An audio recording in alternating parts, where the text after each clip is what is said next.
Basically, we are studying this topic, parliamentary committee. One thing you need to know that parliamentary committees are different from consultative committees. Parliamentary committees, they work under Lok Sabha, Rajya Sabha, or speaker or chairperson.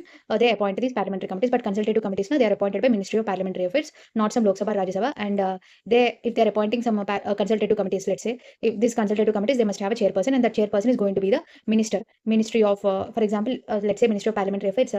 It must appoint some committee related to railways. Then, of course, Minister of Railways, he is going to be the chairperson of that consultative committee. Okay. There are many consultative committees, approximately 42 consultative committees. So you cannot memorize. But one thing is that consultative committees are appointed under Ministry of Parliamentary Affairs, not from some Lok Sabha, Rajya Sabha, and they are having maximum of 30 members and minimum of 10 members. Okay, and they are informal in nature. Whereas parliamentary committees, they are formal in nature. Therefore, they present report to the speaker or chairman. But informal committees, these consultative committees, they do not present any report. Okay, because why they are informal? Informal लोग represent report क्यों represent करेंगे? So therefore, they do not represent any report. They do not present any report to the speaker or chairman or any house. Okay, वो लोग report ही present नहीं करेंगे. That is about consultative committee and parliamentary committees. Okay, this is the main distinction.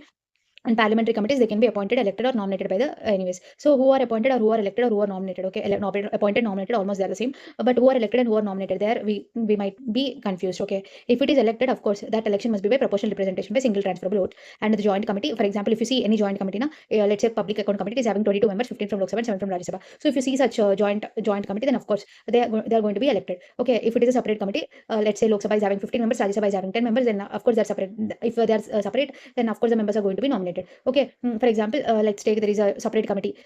If you take inquiry committees, they are all separate committees. Let's take a petition committee for Lok Sabha. It is having 15 members. So all 15 members are going to be nominated. They are not elected. Similarly, Rajya Sabha, if it is separate, they are going to be nominated. Okay, that is one difference that I noticed. And there are exceptions also. For example, if I take that last one, house committees, there are two house committees, library committee and salary committee, the last two. So there you can see that they are joint 9 and 15. But still they are 9 को हम कैसे बांटेंगे? 6 plus 3. Okay, 3 table. Library में 3 table पढ़ेंगे इसलिए 3, 6, 9. Okay, but salary is counting करेंगे ना 10 plus 5. Okay, 15. So that is why this is how I memorized the number of members. Anyways, both these members, they are nominated by the respective houses. They are not elected. Okay, if it is mentioned, the general trick is that they are elected, but library and salary committee, they are exceptions, and separate, if they are mentioned separately, then it is nominated. Okay. So now you can guess whether they are elected or nominated, and if in case if they are elected, that election, it is proportional representation by single transferable vote, PR by STB.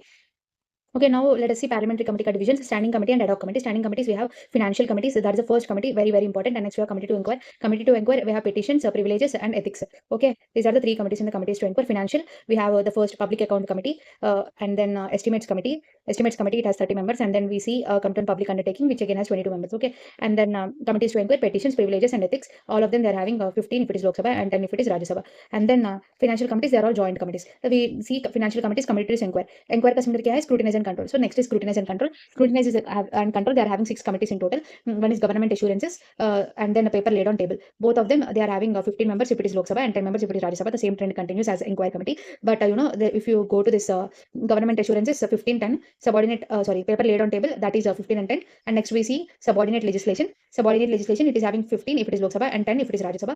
And subordinate legislation, okay, paper laid on table, deputy speaker, he is the default chairperson.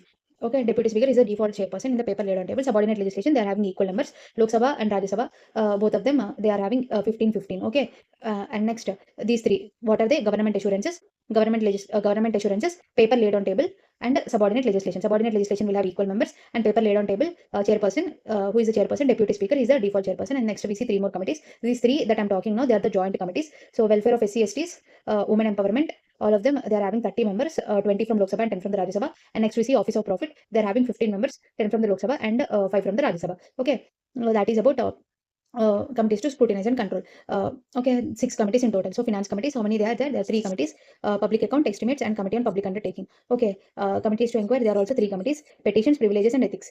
Scrutinize and control, it has 6 committees, government assurances, what are the 6? Government assurances, paper laid on table, subordinate legislation, and then the others 3 are welfare of SC/ST, empowerment of women, and office of profit. Okay, that's all. Okay, and next we see day-to-day business of the house. This is an important committee because we have business advisory committee. It is having business advisory committee, private member bills, rules committee, and the last committee is the committee on absence of members from sitting of the house. Committee on absence of members from the sitting of the house. So business advisory committee, it is having 15 from the Lok Sabha and 11 from the Rajya Sabha. I mean, if it is related to Lok Sabha, it will have 15 members, and if it is related to Rajya Sabha, it will have 11 members. Okay, that is business. So day-to-day business. नाम से day to day लग रहा है, तो day to day को मैंने याद किया, day to day 11. 11. So Rajya Sabha, it is having 11 members, and if it is Lok Sabha, it will have 15 members. Okay. If it is related to private member bill, it is also the same thing. If it is related to Lok Sabha, it will have 15 members. But if it is related to Rajya Sabha, it is same as the Business Advisory Committee. Whatever BAS of Rajya Sabha is having, the same members will be will be constituting a private. Okay, private member bills and resolution. And next we have rules committee. Rules committee, it will have 15 from the Lok Sabha, the same trend, but Rajya Sabha, it is having 16 members. Okay, one more thing you need to remember is that a business advisory committee, it is important. That is why speaker or chairperson inka rahenge. You remember business advisory committee when you are studying the budget, right? During the budget, the timeline decide करना पड़ेगा ना. ये timeline कौन decide करेगा कि कौन सा bill कब आएगा, ये सब timeline it is decided based upon the business advisory committee. तो इसका चेयरपर्सन कौन होना चाहिए, स्पीकर और या फिर चेयरपर्सन होना चाहिए. ओके, स्पीकर और chairman are going to be the chairperson of the business advisory committee, which is something that you must know. And rules committee, rules decide करना. सो रूल्स कमिटी के related भी कौन होना चाहिए, speaker और chairman, they are going to be the chairperson. Okay, usually deputy speaker be member hoga rules committee mein, but in case if deputy speaker is not the member, then of course he will still be invited to all the meetings of that committee. Okay, so business advisory committee and rules committee, they are very very important businesses of the house. Therefore these members, they are going to have the speaker or chairman. If it is a business advisory committee related to the Lok Sabha, of course speaker will be the chairperson, and if it is business advisory committee related to the Rajya Sabha, then of course chairman of the Rajya Sabha will be the chairman of the Rajya Sabha will be the chairperson of the business advisory committee of the Rajya Sabha. Okay, and then we have private member bills. Private member bills का मतलब MP. Okay, committee on the private member bills and resolution. For that it is going to have the similar constitution, but ये है कि deputy speaker. So deputy speaker will be the chairperson. Okay, it is the deputy speaker. Okay, it is a deputy speaker for the private member bills. Okay, तो business advisory committee के लिए chairperson, private members के लिए deputy speaker will be the chairperson. And rules committee में again speaker and chairman, they are going to be the chairperson. And then we have committee on absence of members from sitting in the house. Okay, for absence of members from the sitting of the house. So that committee, it is having the entire members from the Lok Sabha only. Okay, completely Lok Sabha, there is no Rajya Sabha. Okay, it is having 15 members. That is absence committee. So ये boxes जो भी मैंने किया वो सब speaker है, and बाकी सारे there is only private member, which is a deputy speaker. Okay, and next we have housekeeping committee or services committee. Housekeeping, I remember house where it is talking about general purposes. So general implies it can vary. So Lok Sabha, Rajya Sabha, because it is general, it is not specialist, so the number of members can vary. Lok Sabha, Rajya Sabha. And next we have under housekeeping committee or the services committee, we are having a general purpose committee, and then a house committee. House committee, it will have 12 from the Lok Sabha and 10 from the Rajya Sabha. House committee के बाद library committee. Library committee will be having a total of 9, 6 from Lok Sabha and 3 from the Rajya Sabha. And library के बाद क्या है, joint committee. Joint committee will be having a total of 15 members and 10 from Lok Sabha and 5 from the Rajya Sabha. Okay.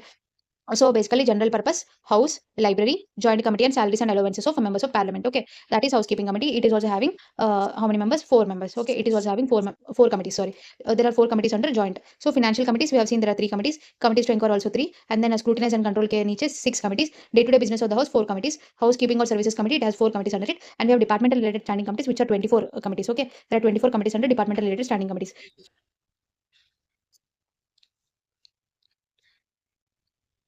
Okay, ad hoc, you know, right? Advisory, inquiry, and joint parliamentary. Once the purpose is finished, they cease to exist. Okay, that is about ad hoc committee.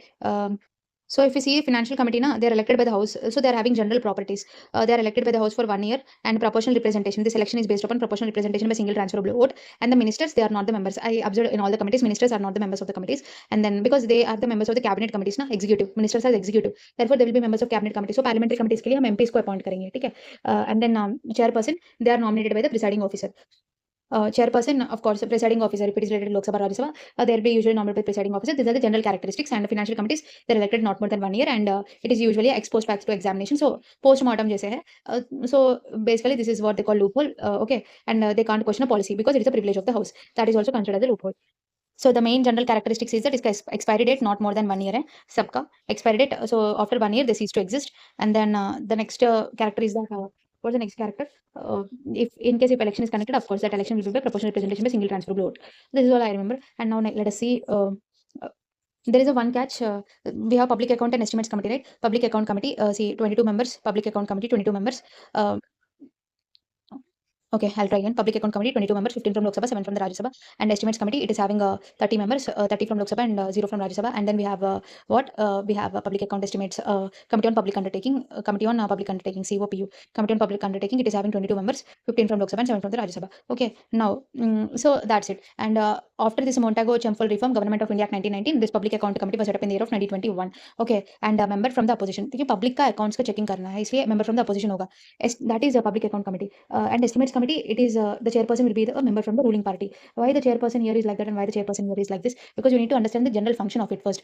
So public account committee na, it is like a postmortem. So basically CAG report, it will examine the CAG report and other public accounts, and based upon that it will give its suggestions. Okay, so it is audit based scrutiny. Public account, it is a CAG audit based scrutiny. Okay, uh, so CAG presence, the presence of CAG, it is required in the public account committee, but whatever estimates, so it do not deal with the past spending audit को लेके उसका कितना हुआ वो सब बताना public account committee का काम है। तो सीएजी ऑडिट रिपोर्ट को ये एग्जामिन करेगी पब्लिक अकाउंट, लेकिन एस्टिमेट ना अभी एफिशिएंसी, एडमिनिस्ट्रेटिव एफिशिएंसी कैसी है इसका एस्टिमेशन करना वो estimates committee. So here CAG का प्रेजेंस नहीं है। Okay, there is no presence of CAG in the estimates because it is dealing with the proposals for spending. Future का प्रपोजल्स है ना, proposals for spending, it is dealing with that future proposals. So since it is dealing with the proposals for spending, of course CAG presence is not required, and the chairperson will be from the member from the ruling party.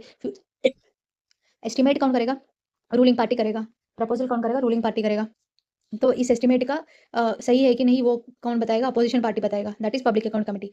कैसे बताएगा? Based upon the CAG audit. Okay, and then the last one we have committee on public undertaking. Okay, it examines or it scrutinizes the working of the public undertakings. So you have public sector undertakings, PSUs. So we have committee on public undertaking, 22 members, 15 from the Lok Sabha and 7 from the Rajya Sabha, right? That public undertaking, it examines the, it is the watchdog for the public sector undertakings. Okay, if you're talking how public sector undertakings are working, then that working related to that, there is a COPU. So it is a watchdog of public sector undertakings. So that is committee of watchdog of, if anyone asks you what is the watchdog for public sector undertakings, of course it is committee on public undertakings. Okay, that is about the financial committees. And next we have committees to inquire, the committees on petitions, privileges and ethics committee. Okay, as I said, they are separate committees. Each house will be having separate committees, and 15 committees, this trend you can remember. And the committee on privileges, Lok Sabha is having 15, and if it is for the Rajya Sabha, it will have 10 members. And ethics committee, it was ad hoc till 2015, and after 2015, ethics committee, it became a standing committee. Okay, that is why it is in the committees to inquire. And the members, the chairperson, they are nominated by the respective houses, and since they are separate, of course, the members are going to be nominated by the respective houses. They are not elected, and the chairperson, he is also nominated by the presiding officer of the respective houses. And next we have committees to scrutinize and control. Committees to scrutinize and control, we have committee on government assurances, paper laid on tables, subordinate legislation, welfare of SC/STs, empowerment of women. So these three I have categorized into one cluster, and these three in the other cluster. Okay, committee on government assurances, we have 15 from the Lok Sabha and 10 from the Rajya Sabha. Since we are continuing the same trend, committees to inquire and scrutinize and control, they are almost synonymous. So let us try to continue. If we are continuing the general trend, then they are going to have 15 from Lok Sabha, 10 from the Rajya Sabha. One thing you need to remember is the paper laid on the table. Paper laid on the table, deputy speaker, he will become the default chairperson. Why? Because he is also present in the Lok Sabha. Okay, and then the subordinate legislation, this is also something you need to remember, because Lok Sabha and Rajya Sabha, they are having equal number of members, 15 from the Lok Sabha, and if it is for Rajya Sabha, they are also having 15 members. Okay, and the chairperson, they are elected by they are nominated by the respective presiding officer. Okay. And then welfare of SC and STs, empowerment of women. They are having 30 members in total, 20 from the Lok Sabha and 10 from the Rajya Sabha. And since they are joint, of course, the speaker is going to decide the chairperson. And one more thing is that since they are joint, of course, the members are going to be elected from the respective houses to this welfare of SC/ST or any other committee. SC/ST women, they are social justice related, right? So therefore, they are going to have the maximum composition, that is 30 members. And office of profit, iska aadha karenge to office of profit 15 members. So 10 from the Lok Sabha and 5 from the Rajya Sabha. Okay, that is how I split 15 always. Okay, great. That is joint committee on the. This is how I always split 15. Actually, there are two places where I see 15. One is OOP under this, and one more in the housekeeping committees. Next, we have committees relating to day-to-day business of the house, business advisory committee, private member bills, rules committee, and committee on absence of members from the sitting of the house. Day-to-day business. This is very, very important because it is addressing the day-to-day business of the house. Business advisory committee. Lok Sabha will have 15 members. Rajya Sabha will have 11 members. Business advisory committee, as I said, business advisory rules, absence of members from sitting of the house, they are very important. Therefore, speaker is going to be definitely there. Therefore, speaker or chairman, they will become the default speaker. But absence of members of the sitting of the house, it is only present for the Lok Sabha. Therefore, speaker will be the chairperson. Okay, and the speaker, if you see, always it is 15. Okay, 15 members are going to be there in the Lok Sabha. And here also, if I notice, it is always 15. Okay, but yeah, since they are joint, of course, it is different. But again, if they are split, of course, they are having 15 members always in the Lok Sabha. Okay, if it is a committee of Rajya Sabha, if let's take a business advisory committee of the Rajya Sabha, then if it is business advisory committee of Rajya Sabha, day-to-day business, hai na? So day-to-day, so 11 members are there in the Rajya Sabha. And then committee on private member bills, it is for the MPs. So if it is for the MPs, the only exception is that if it is for the MPs, then deputy speaker is going to be the chairperson. For the rest of the day-to-day business, the speaker, he is the chairperson of the committee. For private member bills, the deputy speaker is the chairperson. And the committee on private member bills, they are similar to the Rajya Sabha. They are going to have the same composition. Simply putting, this means that Rajya Sabha, it is not having any committee on private member bills. So Rajya Sabha do not have any committee on private member bills. It is the business advisory council of the, business advisory committee of the Rajya Sabha, which is taking care of private member bills. Okay, so Rajya Sabha is not having any committee on the private member bills. It is a business advisory committee of the Rajya Sabha which is taking care of private member bills. Okay, and then we have one more thing. Deputy Speaker is going to be the chairperson of this private member bills, and Rules Committee, Business Advisory Committee, and absence of members, they are going to have the Speaker as a chairperson, and the composition it is 15 members as always. And Rules Committee rules are for our Rajya Sabha, therefore it is having 16 members, and Business Advisory Committee it is having 11 members, and absence of members it is having it is not having any committee for the Rajya Sabha. And next we have Housekeeping Committee or the Services Committee. There are 4 committees under the Housekeeping Committee: General Purpose Committee, House Committee, Library Committee, Joint Committee, or the Joint Committee on the Salaries and Allowances. General Purpose Committee, as it varies, it has no members. I mean, the number of members are not fixed in the Lok Sabha or the Rajya Sabha. The presiding officer, it is important because see, General Purpose Committee के लिए vary होगा, लेकिन the chairperson ना is going to be the speaker or chairman. Okay, because why, जहाँ पे भी important ज़्यादा है तो वहाँ पे speaker chairman रहेगा. अब rules, absence of members and business advices, all of them they are for the general purpose. Sorry, all of them they are important, right? These 3 business advices, rules of the house, and absence of the member, they are important. Therefore, speaker or the chairperson they are going to be there. And similarly, general purpose is also important. So now I studied about 3 table in the descending order 963 and I also know the deputy speaker will be for the library committee. Okay, general purpose and library. Okay, लेकिन मैं एक घर में देख रही हूँ है ना, एक घर में library को देख रही हूँ, and that 9 table 3 6 9 12. Okay, Lok Sabha will have 12 members and Rajya Sabha will have 10 members. Okay, usually the committees I remember like house committee will be there, the house will be having a library, and then the salaries and allowances we need to give them to MPs. So that's how I memorized. But the order it's better you memorize library first and then house next. Library कहाँ पे है? Library house में है. Okay, housekeeping committee, library in the house, general purpose, library in the house. So I remember 3 table, and then house committee 12 members, 10 members are from the Rajya Sabha, and then we have joint committee on the salaries and allowances. So 12 के बाद क्या आएगा in the 3 6 9 12 15. So 15 को मैं हमेशा कैसे बांटूंगी 10 plus 5. So 10 members in the Lok Sabha and 5 members from the Rajya Sabha. क्योंकि library committee and the joint committee on the salaries and allowances they are having they are joint. Even being joint, they are always nominated. They are nominated. The members I mean their members are nominated. They are not elected by the speaker or chairperson. Okay, so that is about the committees. Department related standing committees, we have 24 departmental related standing committees, and we can split them into 16 and 8. Okay, that's all. And each of them they are having 31 members, 21 from the Lok Sabha and 10 from the Rajya Sabha.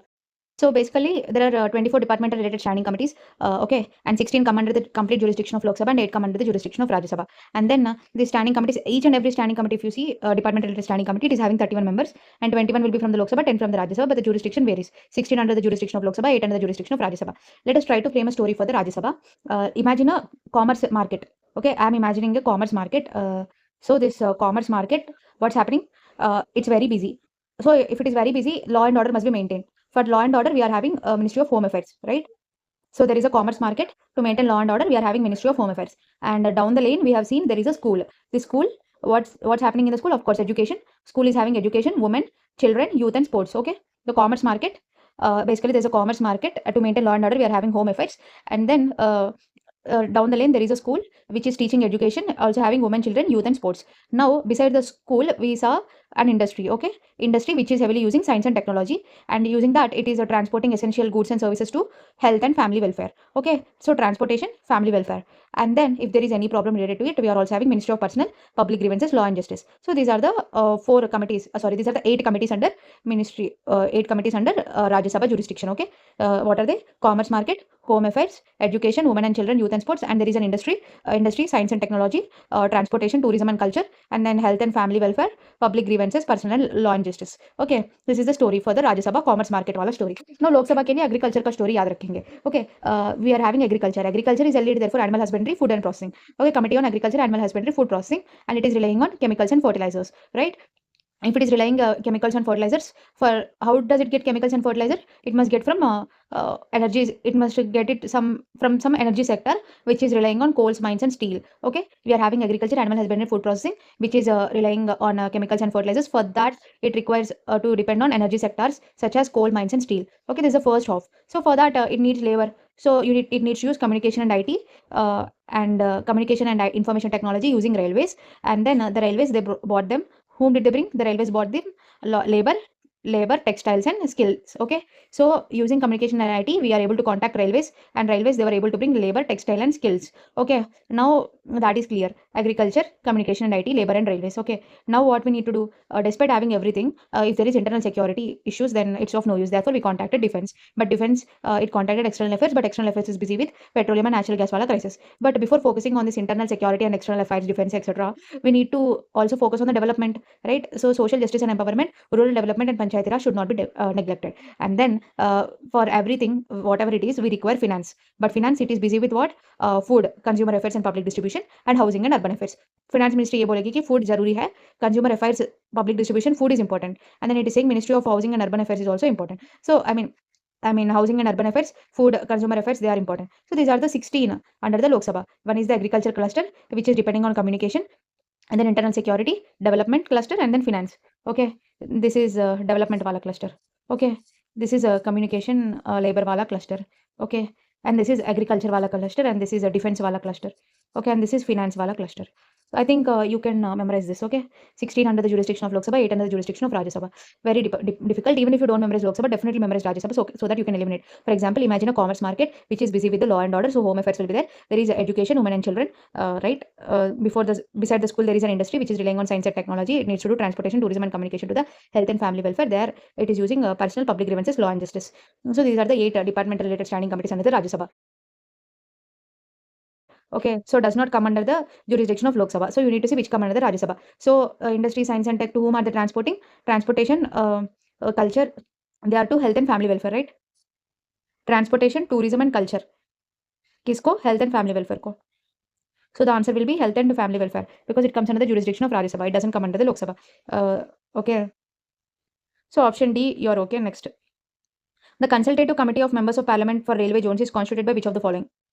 So you know, right, as I already said, consultative committees ना, see, constituted, हमने क्या पढ़ा? Consultative committees बहुत होंगे, like approximately there are 42 consultative committees right now, and all of them, for example, if it is a consultative committee related to the railway zones, etc., of course, the respective ministry, the minister of railways, he is going to be the chairman. Okay, minister in charge of that ministry will be the chairman of that consultative committee, right? But here is the catch: the chairman will be there, but that committee is constituted by not that ministry; it will be constituted by Ministry of Parliamentary Affairs. Basically, Ministry of Parliamentary Affairs will constitute that committee related to railway zones, and the chairperson will be the Ministry of Railways, Minister of Railways. Okay, so option here they are asking who is constituting it, not the chairman. So constituting का answer होगा Parliamentary Affairs, option C. See, they are asking about joint parliamentary committee for probing 2G spectrum. Na? Basically, you can see there was some issue there. That is why it was set up. So you have not also studied. Therefore, it must be an ad hoc committee. And next, ad hoc committees, they are having certain members from Lok Sabha and certain members from Rajya Sabha. Right? So 20 members are from Lok Sabha and 10 members from Rajya Sabha. That's the answer. But currently, there are no such ad hoc committees that I know in the news. That was in the news in 2009 or 10. Therefore, they have asked. So you need not memorize. Yeah. Also, that is in UPPSC, not UPSC mains. I mean, yeah. Joint Parliamentary Committee examining the 2G scam is. Oh my God, they have asked this question many times. And they are asking even the head, PC Chako. He headed that Joint Parliamentary Committee. Okay, Joint Parliamentary Committee. I think it has 10 from Lok Sabha. No, 20 from Lok Sabha, 30 from Rajya Sabha. Total 30 members are there. It must be a big committee. That's why it is in the buzz a lot in 2010. Okay, and next question. With reference to Parliament of India, which of the following parliamentary committee scrutinizes and reports to the House whether the powers to make regulation, rules, sub-rules, bylaws, etc. conferred by the Constitution or delegated by the Parliament are being properly exercised by the executive within the scope of such delegation? So basically, all these options, we know one thing for sure is that they are asking about the function of this. That is why the explanation is so big. So don't be afraid, first of all. And next, they try to see assurances related hai, rules of rules ke related hai, business ke related hai. And it is saying scrutinizes reports, bylaws, regulations. Okay. So what is it even scrutinizing? It is scrutinizing and reporting to the House. What is it reporting? It is reporting the power to make regulation, power to make rules. Okay, basically power to legislate. So committee on subordinate legislation. Okay. So whether it is having the power or not, power conferred by the Constitution or delegated by the Parliament, वो power है कि नहीं? So that is under the committee on subordinate legislation. Okay. So just see the options first. If the question is big, see the options and try to guess what is this, what is it, and then go for the question again. Which of the following is a parliamentary committee relating to the delegation of power to make rules and regulations to the executive? Okay, committee on subordinate legislation. That is again subordinate legislation, right? Committee on subordinate legislation, parliamentary committee relating to the delegation of power to make rules and regulations to the executive. Okay, subordinate legislation. So I'm asking you a question now. Subordinate legislation, under which committee is it? It is under the standing committee. It is under the committees to scrutinize and control. So what are the committees under scrutinize and control? Committee on government assurances, which is having 15 from Lok Sabha, and if it is related to Rajya Sabha, it is having 10 members. And committee on papers laid on table. Paper laid on table में 15 from Lok Sabha and again 10 from the Rajya Sabha, same. But subordinate legislation, it is having equal numbers, 15 from Lok Sabha and 15 from the Rajya Sabha. And then welfare of SC STs women, इनके लिए 30 members होंगे, 20 from Lok Sabha and 10 from the Rajya Sabha. हमेशा ये याद रखेंगे कि इनका जो भी member है, minister हमेशा member नहीं होना चाहिए. Okay, minister cabinet committees का members होंगे, लेकिन minister standing committees का members नहीं होंगे. Okay, so ministers are not the members first of all. And then joint committee on office of profit, joint committee में 15 members होंगे related to office of profit, 10 from the Lok Sabha and 5 from the Rajya Sabha. Okay, they are asking about subordinate legislation. So that is a parliamentary committee. Okay, B. In which of the following review the independent regulators in sector like telecommunication, etc. Okay. ad hoc committees, of course ad hoc committees review करेंगे. And then parliament, see they're asking telecommunication, insurance, etc. ad hoc तो हमेशा करेंगे. And next parliament department related standing committees भी हो सकते हैं. Because for telecommunications I think under this jurisdiction of Lok Sabha we have seen telecommunication, right? So therefore yeah, department related standing committees are also there. And then finance commission वो क्यों करेगी? So and next financial sector legislative reforms commission, वो अब review क्यों करेंगी? Financial sector NITI Aayog पे मैं confuse हो सकती हूँ 1 to 5, लेकिन ये ऑप्शन तो नहीं है ना. सो देयरफॉर ये there is only one option ये. या एड हॉक तो हमेशा सही है, but there is only option A and B and option 1 and 2. Okay, या नीति आयोग नहीं करेंगी. NITI Aayog is not involve. I have seen for economy related question ना NITI Aayog will be there, but for polity related NITI Aayog very rarely I see. One thing I would like to mention, right to information na, it's a legal right, and also it's a constitutional right. Legal right because of RTA 2005, and the constitutional right because of the inferred right. See, under article 19 clause 1 clause A, speech, expression, etc., right to information, it's a constitutional right. Okay, inferred right question में पूछेंगे तो मैं constitutional टिक करूंगा, explicitly पूछेंगे तो legal right को टिक करूंगा. Okay, and generalistically पूछेंगे तो mostly supreme court judgments and all से इट्स अ कॉन्स्टिट्यूशनल राइट, तो यही चूज करेंगे और क्या. But it was in 2015, that's what I am confused about. But yeah, if it is inferred then I will choose constitution, and if it is explicitly if it is mentioned then explicitly word, if it is mentioned then I will choose legal right. And if a question asks fundamental and legal and there is option both, of course option both is correct. Which one of the following statements about the committee on public undertaking? Okay, it's under the committee on finance, you know, right? Committee of finance, we have three. What are those three finance committees that you studied? Public account, estimates, and committee on public undertaking. Now they have 22 members and estimates it has 30 members, right? Now, which one of the following statements about the committee on public undertaking is or are correct? There are more members from the Rajya Sabha than Lok Sabha. See, clearly, as we have seen, finance committee, public account, and estimates, and committee on public undertaking, which has 22 members, 15 from Lok Sabha, 7 from Rajya Sabha, 15 from Lok Sabha, 7 from Rajya Sabha, and it has 30 members, 30 from Lok Sabha and 0 from Rajya Sabha. So clearly we can see Lok Sabha, it is always having more members than Rajya Sabha. So there are more members from Rajya Sabha would become a wrong option. I'll mark it wrong. And the chairperson of the committee is appointed by the Speaker of Lok Sabha. So, do you remember how the chairperson is appointed for the finance committees? Yeah, I remember. The chairperson, whoever are there, I already said, they are nominated by presiding officer. If it is for Lok Sabha, if it is by Lok Sabha, of course it will be Speaker. If it's for Rajya Sabha, it will be the chairman. But what if it is combined like this? For example, we know committee on petitions, that will have separate body for Lok Sabha, separate body for Rajya Sabha. Then in such cases, of course, the Speaker, you can say here, you can say chairman. But if both of them they are combined together like this, okay, then who is going to nominate? It's the Speaker, right? The chairperson of the committee is appointed by the Speaker of Lok Sabha. Correct. This is correct, and therefore option B. Till what else did I say you about this public account committee? Who is going to be the chairperson usually? Tell me who is going to be the chairperson for public account committee. It is someone from the opposition. Member from the opposition is going to be from public account committee.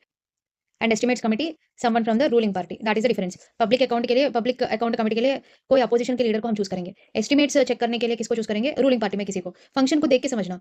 What are the functions of public account committee? To examine the accounts, public account. So to examine what accounts? Appropriation, finance, and other government accounts. Okay, and it will also examine the audit reports presented by the CAG.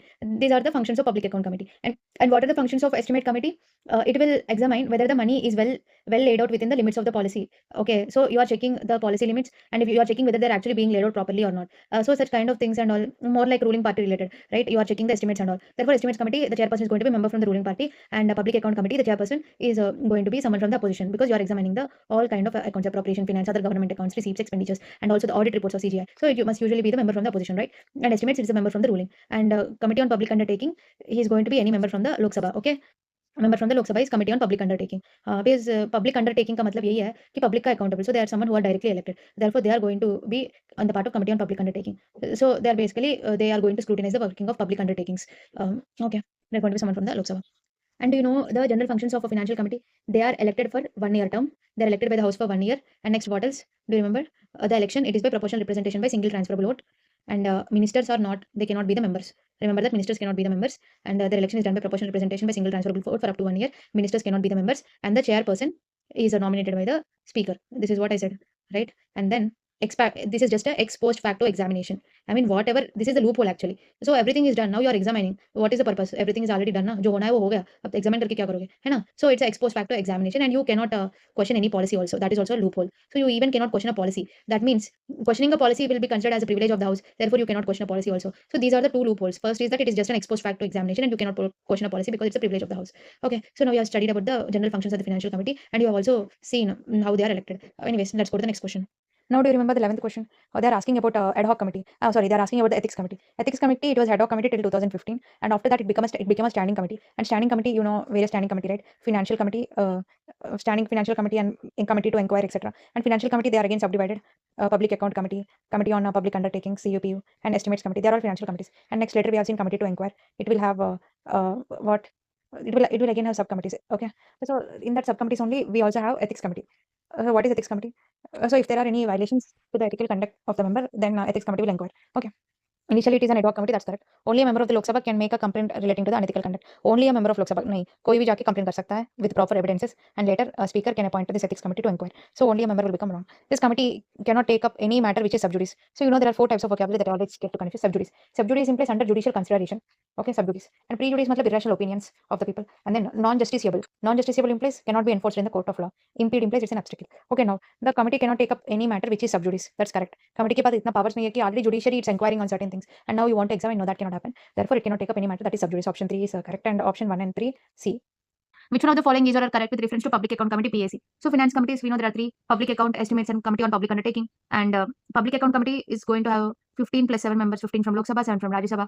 And it's again public account, the opposition check and balances करना पड़ेगा तो opposition. Estimates is the ruling, and committee on public undertaking, someone from the Lok Sabha undertake करेगा. Okay, now it was first set up in India based on the provisions of Government of India Act. I'm not sure about this fact, so I'll just settle whether it's correct or wrong. But that is the focus area. Initially, before independence, it consists only the members of Lok Sabha. This I am not sure, but polity में extreme statements गलत या सही दोनों हो सकता है.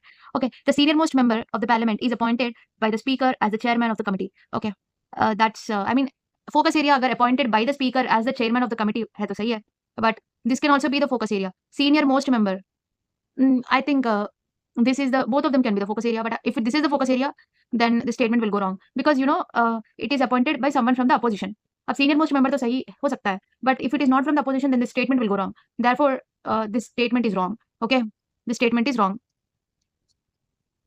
And proceeding with this, third option अगर हमने गलत मार्क किया तो we are going to have A, B, C. And the statement ultimately is wrong. Why? Because I want to tell you, it was established before Constitution was set up. It was established in the year of 1921 by the recommendations of Montagu Chelmsford reforms. I think it's 1919. Montagu Chelmsford. So when it recommended, it was set up in the year of 1921. And of course, since it was established before the independence, it might have only the members in the Lok Sabha.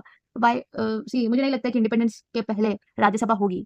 I don't really think so. The statement looks actually correct because anyways, if I mark 1 and 3, the only option left is 2 only. Right? Now they're asking me about committees. So how many of them are headed by the Speaker of Lok Sabha? It's a direct question. Okay. Consider the parliamentary committees in the Lok Sabha formed to facilitate legislative work. Okay. First is about business advisory committee.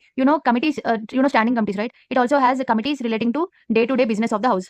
Committees relating to day-to-day business of the house. In that we have seen 3 committees. Business advisory committee, which is very important. And next, committee on private member bills. Committee on private member bills and resolution. And the third committee is rules committee. Okay, these are the 3 committees that we have seen in the committee relating to the day-to-day business of the house. In the business advisory committee, we have 15 members from the Lok Sabha, and from Rajya Sabha, if you are taking, it will have 11 members. Okay.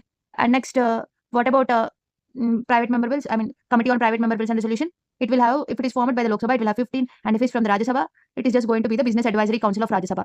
The same members. Okay. If it is rules committee, then Lok Sabha 15 members and Rajya Sabha 16 members. Okay. Did I tell you who is going to be the chairperson? Here, the chairperson is the speaker, and if it is Rajya Sabha business, then it is chairman. They are going to be the chairperson. And for private committee on private member bills, it is going to be the deputy speaker. Private hai to deputy speaker. Yeah, that's all. What about rules committee? Rules committee, it is again going to have speaker, and Rajya Sabha, then it is chairman. Okay. So these committees are important because speaker and chairman, they're going to be the leaders of the committee always. I mean, they're going to be the chairperson. But the private committee on private member bills, deputy speaker is going to be the chairperson. And since the Rajya Sabha council, I mean, the committee formed by the Rajya Sabha, it is similar to that of a BAC. Therefore, the presiding person would be the chairman again. Now, the question is asking, speaker head karega. So, business advisory committee, it's correct. And next, committee on petitions. Where did we study committee on petitions? See, the second committee in the standing committee is committees to inquire. There we have studied committee on petitions, privileges, and ethics committee. Okay, petitions and privileges, they're just going to have 15 members from Lok Sabha and 10 members from the Rajya Sabha. Privileges, it's also the same thing, and ethics is also the same thing. And the chairperson is going to be someone nominated by speaker or chairman. Okay, they are going to be the chairperson of the committee. So telling that speaker is only going to head would be wrong. Okay, next, general purpose committee. General purpose committee, where did you study? Try to recall. So we are going to have housekeeping committee, right? Housekeeping committee, it has 4 subcommittees that we study. First one is the general purpose committee. Housekeeping में general purpose, okay, remember this. And then house में तो house होगा ही, house में library भी है and workers को salary and allowances भी देना है. That is housekeeping. General purpose committee, house committee, library committee, joint committee on salary and allowances. And do you remember the number of members in? I think number of members, they are not fixed. But I know one thing, that the member whoever going to be there, they're going to be either the speaker or they're going to be the chairman. This is what I said. It is in general you're thinking. And the head will be the chairman or the speaker. And then house committee, total number of members, 12 members from the Lok Sabha and 10 members from the Rajya Sabha. And library, it's 9, 3 table. And since you are in library, you need to study 3 table. Okay, 9, 6 plus 3. And the fourth committee, it is constituted under salaries allowances of MP Act 1954, and it will have in total, I think 15. But yeah, Lok Sabha is going to have 10, and if it is from Rajya Sabha, it's going to have 5 members. Okay, and the members, they are elected. Someone from the committee, they are elected as a chairperson. Okay. Anyways, now since they're asking about general purpose, it's correct. So speaker or chairman, any one of them, they can be head. They can be the head. Okay. Committee on private member bills and resolutions. Private member bills and resolutions, here we have seen deputy speaker is the chairperson. This is wrong. Therefore, only 2 would be correct. So the next question is testing your knowledge about cabinet committee and parliamentary committee. Cabinet committees, they are under executive. Parliamentary committees, legislative, right? So the first question is saying, while members of Rajya Sabha are associated with the committee on public account and public undertaking, members of committee on estimates are drawn entirely from the Lok Sabha. That's correct. We have 30 members in the committee on estimates and 30 are from Lok Sabha and 0 from Rajya Sabha. Whereas committee on public account and undertaking, they have 22 members, 15 from Lok Sabha and 7 from Rajya Sabha. Okay, therefore it's correct. The first option is correct. They are drawn entirely from the Lok Sabha. The Ministry of Public Affairs work under the overall direction of the Cabinet Committee on Parliamentary Affairs. Ministry of Parliamentary Affairs work under direction of Cabinet Committee of Parliamentary Affairs. That is correct. So Cabinet Committee is the executive, right? This is also correct. Ministry of Parliamentary Affairs nominates members of Parliament on committees, council of boards, commissions, etc. set up by the Government of India and various ministries. अगर कोई member को nominate करना हो कोई committee में या फिर कोई काउंसिल बोर्ड में कमीशंस में, वो सब काम और कौन सा मिनिस्ट्री हो सकता है, मैं सोच नहीं पा रही हूँ. So I think that's correct. Ministry of parliamentary affair nominates members of parliament on committees, councils, commissions, etc. set up by the Government of India and various ministries. By the way, this statement also looks broad. Therefore, go for all 3. Option D. This is UPSC 2003. The main function of Public Account Committee is to examine the financial account of CAG. That is the main function of Public Account Committee. Actually, this question is asked multiple times. Public Account Committee of Indian Parliament scrutinizes the report of CAG. So that's the main function of Public Account Committee. And regarding the members also, they asked how many members are elected from Lok Sabha. So how many members are elected? 15 from Lok Sabha, 7 from Rajya Sabha. Total कितना public account में 22 members. So all of them, they are elected only. Elected from Lok Sabha and Rajya Sabha, right? They're asking one more question. Public Account Committee presents its report to whom? Presents its report to the Parliament. ये parliamentary committee है तो parliament को ही report present करेगी, not to the president, to finance minister or prime minister. Therefore option A. Public Account Committee submits its report to Speaker of the Lok Sabha. That's correct. So Public Account Committee submits its report to whom? Speaker of the Lok Sabha, not to any CAG or Minister of Parliamentary Affairs or President of India. It's the Speaker of Lok Sabha. देख मैं ये ministry नहीं है, ये सवाल देख के ना हम कंफ्यूज हो सकते हैं. चलो they are presenting report to parliament, तो ये मिनिस्ट्री ऑफ पार्लियामेंट्री अफेयर्स होगा. नहीं, they submit the report directly to the speaker of Lok Sabha, to the parliament. Tenure of the members of the estimate committee is of कितना tenure? Not more than 1 year. How many members are elected from Lok Sabha for parliament for public account committee? Total 22, 15 from Lok Sabha and 7 from राज्य सभा. सी कुछ लोग 22 टिक करेंगे, लेकिन 22 total मिला के ना 15 आर इलेक्टेड फ्रॉम लोक सभा. Public Account Committee of Indian Parliament scrutinizes report of CAG. Public Account Committee presents its report to the Parliament, who is that Speaker of the Lok Sabha. So Public Account Committee तो obviously joint है, total 22 members है ना, उसमें 15 from Lok Sabha and 7 from Rajya Sabha. But even if it is a joint, the chairperson is elected by the Speaker of Lok Sabha. And then this Public Account Committee, it will analyze the reports of CAG and it will present the report to whom? It will present the report back to Lok Sabha, not to the Rajya Sabha, etc. It presents report to the Lok Sabha, to the Speaker. Okay. People will think अच्छा 7 from Lok Sabha, 7 from Rajya Sabha, तो Rajya Sabha भी हो सकता है, लोक सभा भी हो सकता है, लेकिन ऑप्शन में तो सिर्फ लोक सभा है. अब इम्पार्शियल तो प्रेसिडेंट का ऑफिस है, तो ये चूज करेंगे, या फिर फाइनेंस मिनिस्ट्री भी हो सकता है, या फिर पार्लियामेंट. इतना सवाल. So you need to practice a lot such kind of questions. Report of Public Account Committee is submitted to the Lok Sabha, to the Speaker. And there's a direct question. Public Account Committee has the following members. Give the correct answer for the code. 15 from Lok Sabha, 7 from Rajya Sabha. Total 22 members. This is 2013 UPSC question. Parliamentary Committee on Public Accounts consists of not more than 25 members of the Lok Sabha. It consists of how many members? It consists of 22 members and 15 from Lok Sabha and 7 from Rajya Sabha. Therefore, this is not more than 25. It should be 15, right? 15. I'll mark it wrong. Scrutinizes appropriation finance account of the government. Public account ये report भी scrutinise करेगी. Appropriation and finance accounts ये भी सही है, CAG report करेगी. Appropriation finance account जो भी अकाउंट्स है पब्लिक रिलेटेड पब्लिक अकाउंट्स सब कुछ स्क्रूटनाइज करेगी. Therefore this is correct, this is wrong. Estimates the report of CAG 2 and 3 B. Who nominates the chairman of public account? It's the speaker of Lok Sabha. Speaker of Lok Sabha, right? who nominates the chairman of the public account committee, speaker of the Lok Sabha. वही तो मैंने बताया, speaker of Lok Sabha nominate करेगा public account committee में, लेकिन public account committee में कौन होगा, लोकसभा होगा, राज्यसभा होगा, लेकिन नॉमिनेट कौन करेगा, सिर्फ स्पीकर करेगा. ऑप्शन ये. They are asking to match public account committee, petitions, etc. and what kind of committee it is. See, we have studied standing committees, and in that we have studied finance committees, which we can map with public account committee because it's also finance committee. We have public account committee, it will definitely match with the financial committees, right? And yeah, that's correct. Because financial committees that we have seen, financial committees, what are the three? We have public account committee, estimates committee, and a committee on public undertaking. Public account committee has 22 members, estimates committee has 30 members, and committee on public undertaking, it has 22 members, right? So option A, we should match with the 3. There is only one option, that is option C. But anyways, let's see the other options. Committee on petitions. See, I know committee on petitions, it's from the committees to inquire, right? Committees to inquire, there are 3 committees under it. Committee of petitions, committee of privileges, and other is ethics committee. Ethics committee, it was ad hoc till 2015, right? It was ad hoc till 2015. And committee of petitions, it has 15 from Lok Sabha. And if it is Rajya Sabha committee, then it will have 10 members. That will be repeated for everything. So I can put this as a common feature for all the inquiry committees. The 3 inquiry committees, what they are committee on petitions, privileges, and ethics. Okay, anyways, it comes under committee. Which committee? It comes under committees of inquiry. The option must be wrong because I think see, they must mention committee on petitions. You know what is functional committee? Functional committee is nothing but committee relating to day-to-day business of house. Okay, day-to-day business. That is a functional committee, and there are 4 committees under functional. One is business advisory committee, committee on private member bills, rules committee, and then we have committee on absence of members from sitting on the house. Okay, so business advisory committee, it has 15 members from Lok Sabha if it is related to Lok Sabha, and it has 11 members if it is related to Rajya Sabha. And we have committee on private member bills. Okay, that has 15 members in the Lok Sabha. So basically they have 15 members and 11 members from the Rajya Sabha. 15 members if it is related to Lok Sabha. Okay, and we have committee on private member bills. It is also almost the same. 15 members from the Lok Sabha and Rajya Sabha. It's same as the business advisory committee. And then we have rules committee. Rules committee, it has 15 members. So this is different because Rajya Sabha, it has more number of members. Okay, 16 members, just 1 member more. And we have committee on absence of members from sitting on the house. So this committee, it exists only in the Lok Sabha, absence of members from sitting in the house. Okay, that exists in Lok Sabha. And what's the composition? It has 15 members. Okay, basically it has Lok Sabha 15 members, right? Lok Sabha का कहीं पे देखना 15 members तो minimum है, तो 15 को टिक कर लेना.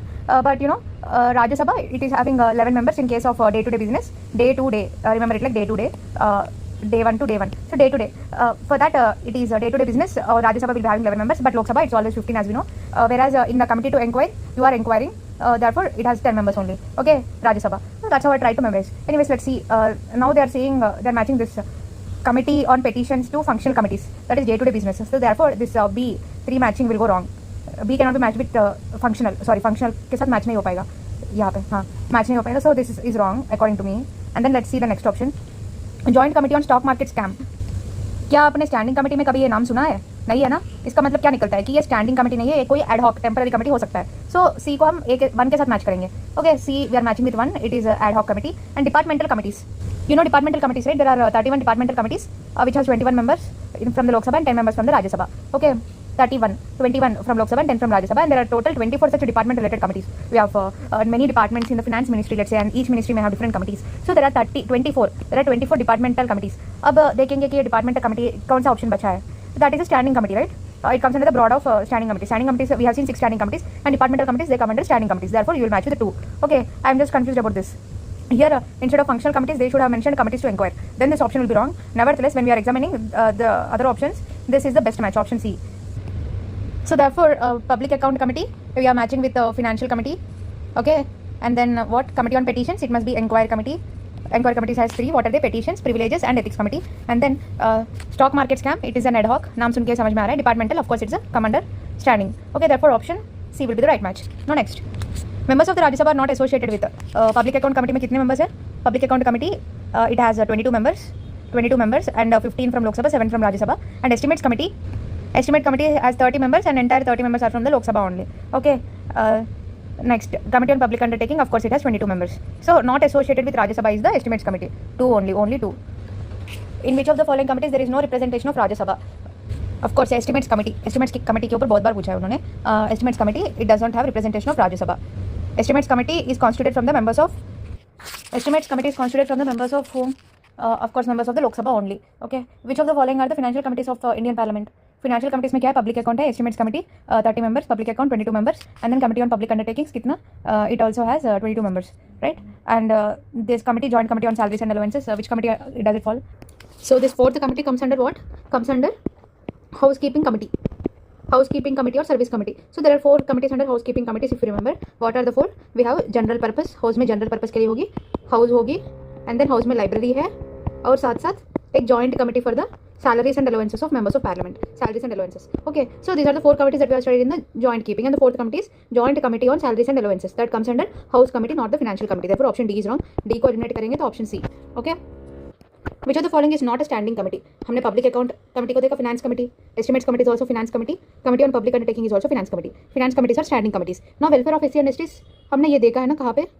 This is in the committees to scrutinize and control. Do you remember committees to scrutinize and control?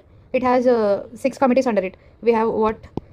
I think we have committees to scrutinize and control. And उसमें ना 6 committees है. First committee is committee on government assurances. Government assurances it has as usual लोक सभा में 15 and राज्य सभा 10. Next, this is committee on government assurances. Second committee we have seen committee on subordinate legislation. Subordinate legislation. It has same subordinates है ना, लोक सभा राज्य सभा में equal है subordinate. And then committees on paper laid on the table. Paper laid on the table. That is also having 15 in the लोक सभा and राज्य सभा 10. Okay, as usual. Okay, सिर्फ subordinate legislation में कितना है, लोक सभा राज्य सभा में equal है. Okay, and then what we have seen committee on welfare of SC and STs. Welfare of SC and STs. इसमें 30 members है. Okay. Similar to estimates committee, it also has 30 members, but the catch is that 20 members are from Lok Sabha and 10 members from the Rajya Sabha. Estimates, all the 30 members are from Lok Sabha only, but here 30 members, 20 members are from Lok Sabha and 10 members are from Rajya Sabha. Okay, and then we have committee on empowerment of women. यहाँ पे भी ऐसे ही 30 members, 20 from Lok Sabha and 10 members from the Rajya Sabha. SC and STs women के लिए हम ज़्यादा weightage देंगे, that is why 30 members, 20 from Lok Sabha and 10 from Rajya Sabha. And next we have seen joint committee on offices of parliament. Joint committee on offices of profit, office of profit, OOP. Joint committee on OOP that has 15 members, 10 plus 5. Okay. Right, 15 members composition. This is the only committee which is having 15 members total, 10 from the Lok Sabha and 5 from the Rajya Sabha. That is OOP, Office of Profit, 15 members. Okay, government assurances, 15 from Lok Sabha, 10 from Rajya Sabha as usual. Next, paper laid on table, that is also having 15 from Lok Sabha and 10 from Rajya Sabha. And next we have seen committee on subordinate legislation. Committee on subordinate legislation is having 15 from Lok Sabha and 15 from Rajya Sabha, equal. And next, committee on empowerment of women. Empowerment of women के लिए कितना? I think it has 30 members in total and 20 from Lok Sabha and 10 from Rajya Sabha. And then we have committee on SC and STs. That is also having 30, 20 from Lok Sabha, 10 from Rajya Sabha. So women, SC and ST, they are having 30 members. ज़्यादा है ना? Women, SC and ST, so social schemes related है तो ज़्यादा होना चाहिए. So that is why 30 members. And then the last one we have seen committee on joint committee. It's a joint committee on office of profit and it is having total of 15 members. Only committee with a total of 15 members and it is having 10 from Lok Sabha and 5 from Rajya Sabha. Okay. So these are the housekeeping committees that we have seen. Now welfare of SC and ST, it is a housekeeping committee. Therefore all 4 are standing committees only. This is housekeeping committee and these are finance committee. All 4 are correct. Okay. Therefore there is no option which is not a standing committee. On which of the following a parliamentary committee has not been set up? Public undertaking, estimates, we have government assurance is also there. Okay, minorities we have not seen. We have seen a separate committee for SC, ST, separate committee for women in the committees to scrutinize and control. But there we have not seen any minorities related committee related to minorities. Therefore, option D. The audit report of the Controller and Auditor General of India is examined by. The audit report of CAG is examined by whom? It is examined by the Public Account Committee. We are going to study state legislature, but before starting this topic, you need to know union legislature also. Now, you know the articles, right? 5278. Always draw these tables. 5278, 79 to 122. And 123 is the ordinance making power of president. And then that is executive. I mean, that is a legislative power of the executive. That is legislative power of the president. Okay, 123. And then, if they ask you what is the legislative power of president, that is ordinance making power. 123. And then 124 to add 20 digits, that will be 237. Okay. And then, not 237. 20 add करेंगे तो कितना? 147. Okay. And then I think 148 to 152, they talk about controller and auditor general. And then we will enter into 153. 153 to how much? Add just 10 digits, 16. And whenever you add like this, you will write the number 7. Here also you added 20, so you wrote the number 7. Okay, 167. And then we have 168 to 212. This is numbers को उल्टा करेंगे. ये 213 नहीं है because it is the legislative power of the governor. And we have 214 and 237. We have already studied this topic. Which one? 79 to 122 हमने देख लिया. अब हमें पढ़ना है 168 से. Okay. And whenever you see, there is a general trend that these state articles, they will increase by 89. Okay. 79, 80, 81, 82. We have these 4 articles, right? 79 talks about constitution of the parliament. Constitution of parliament. Okay. Who are the members? I mean, who constitutes the parliament? It is the president. It is Rajya Sabha, which is called as Council of States. And then the third would be whom? The third is Lok Sabha, which is called House of Representatives, right? That is the constitution of parliament. And next, Article 80. Article 80 talks about composition of Rajya Sabha, that they call it as Council of States. and then that is nothing but Rajya Sabha, and then 81 talks about composition of House of Representatives, that is nothing but Lok Sabha, and then 82 talks about readjustment after each census. Okay, that is Article 82. This is what we have seen. See, what did we still study? We studied that, we will remember it like this. Rajya Sabha elder house, तो पहले Rajya Sabha होगी, and then Lok Sabha younger house, therefore next Lok Sabha होगी 81 में. Okay, and then we have seen that they are going to, constitution will mention the maximum strength, constitutional limit बोलेंगे, and but this is the actual strength which is mentioned in the RPA. Okay, which is mentioned in the Representation of People Act. And then what is the constitutional strength that we studied? 250, but actually it is 245. And Lok Sabha में constitutional कितना? It is 550, and actually it is 543, descending order. And then we have seen that 12 members are always nominated, and I said 543 में हम क्या याद रखेंगे? 20 members are from union territories. Sorry, actual will be higher, right? 20 from union territories. I mean constitutional will be higher, so constitutional limit 20 UTs. But अभी actually में 19 seats are allocated to union territories. Okay, if 19 seats are allocated to UTs, then how much will be allocated to how much will be allocated to states? 543 minus 19 करेंगे, आएगा some 524. Okay, and similarly 550 minus 20 करेंगे तो 530 states will be for Lok Sabha. And similarly for the Rajya Sabha also you can do 245 minus 12, that will be 233 elected seats. So these are not nominated, these are not UTs, these are nominated. Okay, so these are the nominated seats. They can be from both states and union territories, 28 states and 3 union territories. Here I am taking 19 seats to the union territories. So there also I think it is 3 union territories only, because there are only 3 UTs with legislatures, that I know. What are those 3 UTs? Delhi, Jammu and Kashmir and Puducherry. तो elections होगा तो यही पे होगा ना, इस 3 UTs with legislature में ही. Okay, that is about parliament. Now we need to correlate with state legislature.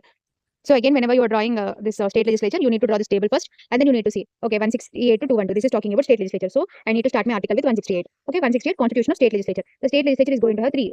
Who are they? Governor, legislative assembly, which is legislative assembly, and then legislative council, if exist legislative council. So we are telling that legislative exist करेगा तो वो भी होगा. So 169 is talking about that legislative council. So therefore relating the same story, 169 abolition or creation of legislative council. For that we need majority of full membership plus law passed by the parliament. तो पहले legislative council, एक legislative council form होने के लिए legislative assembly को एक resolution pass करना पड़ेगा, और उस रेजोल्यूशन को पार्लियामेंट एक्सेप्ट करना पड़ेगा. Okay, so that resolution passed by the legislative assembly to the parliament, that must have that resolution must have full membership. Okay, 50% of the total members plus 2/3 of the members present and voting. So majority of full membership from the legislative assembly plus a law passed by the parliament. When these two are there, then there can be abolition or creation of legislative council. But remember, even if a legislative assembly of a state pass a resolution of full membership, that is 50% of total members plus 2/3 of the members present and voting, even then it is not obligation upon the parliament to accept such resolution. Implies even if parliament wants, it can reject it. Okay, but if parliament decides to give that state a chance, and if parliament finally pass a law, then legislative council will be established in that particular state. Currently there are 6 states which has a legislative council. What are those 6 states? Everyone knows those 6 states currently. They are Andhra Pradesh, Telangana, Karnataka, Maharashtra, Bihar and Uttar Pradesh. Okay, so that is about abolition of creation of legislative council. And then we are starting with 170 and 171. There you are seeing 80 is Rajya Sabha and 81 is Lok Sabha. लेकिन state legislature में से कुछ नहीं है, flip हो जाएगा. In fact it will flip. Implies 170 171, the first will be legislative assembly, next will be legislative council. So this is as usual. वहाँ पे ना union legislature में राज्य सभा पहले आएगा, but here which comes first, I mean 80 में राज्य सभा होगा, यहाँ पर 170 में कौन होगा? पहले legislative assembly होगा, not legislative council. This you need to remember. This is as usual, legislative assembly, legislative council. But for union legislature it is Rajya Sabha, Lok Sabha. Union it is Rajya Sabha, Lok Sabha, 80 clause 1, 81 clause 1.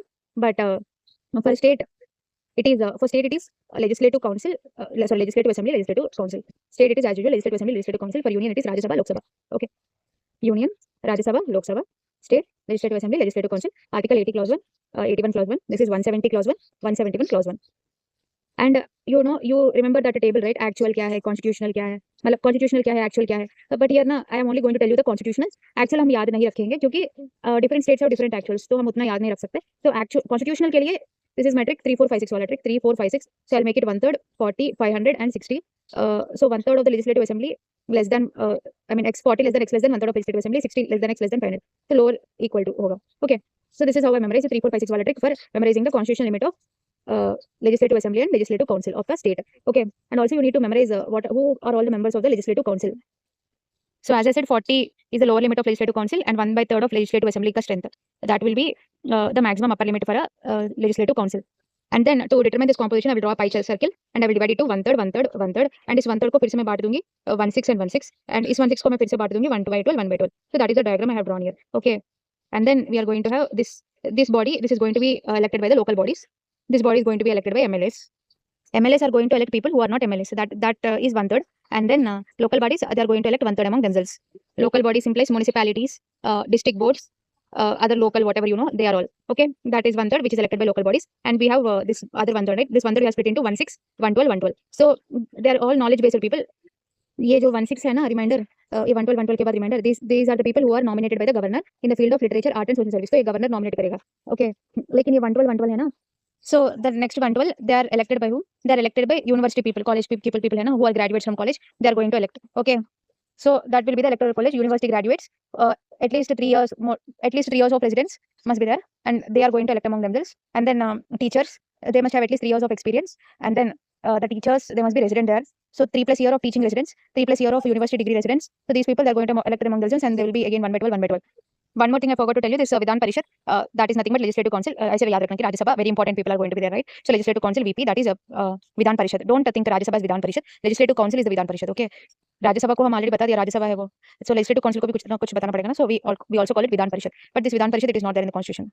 For example, there is an MCQ here. In any state of India, legislative council can be created or can be abolished by. Legislative council can be created or abolished by full membership, as I said you. Full membership मतलब 50% of total members plus 2/3 of the member present and voting. इसके बाद after the legislative assembly pass this resolution, it must be accepted by the parliament. If the parliament passes law, then it can be either created or abolished. Okay, so parliament, as per resolution passed by the legislative assembly of the state, this will be the correct answer.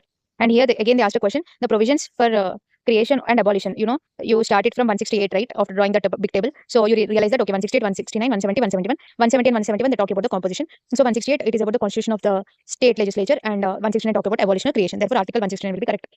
Here you find one more question about article 169. Which of the following about resolutions under article 169 of the constitution for abolition of state legislative council? Which one of the following is correct? This is the correct one. It does not impose an obligation on the union government to take an action for initiating legislative in the parliament. That is correct. So there is no imposition on or obligation on the parliament to accept it. Okay, if union government wants, then okay, it will say parliament to take some initiation, but it is not an obligation that the union government must definitely force that bill. There is no such thing. Here you can find one more question. The legislative council of a state in India can be larger than half of the legislative assembly. So we are saying, right, what is the upper cap? There is an upper cap 1/3 of legislative assembly. Okay, 3, 4, 5, 6 rule, right? So it must be less than 1/3, but they're saying larger in size than, they're saying more than half. More than half to galat hai. The governor of a state nominates the chairman of legislative council.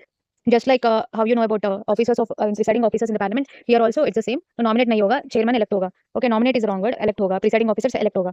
Okay, now of course in the Rajya Sabha it is the president, it is the vice president who will become the chairman. But in state legislature, since there is no such thing, the chairman, he will be elected just as deputy chairman. Okay, so therefore this is also a wrong option. Option D.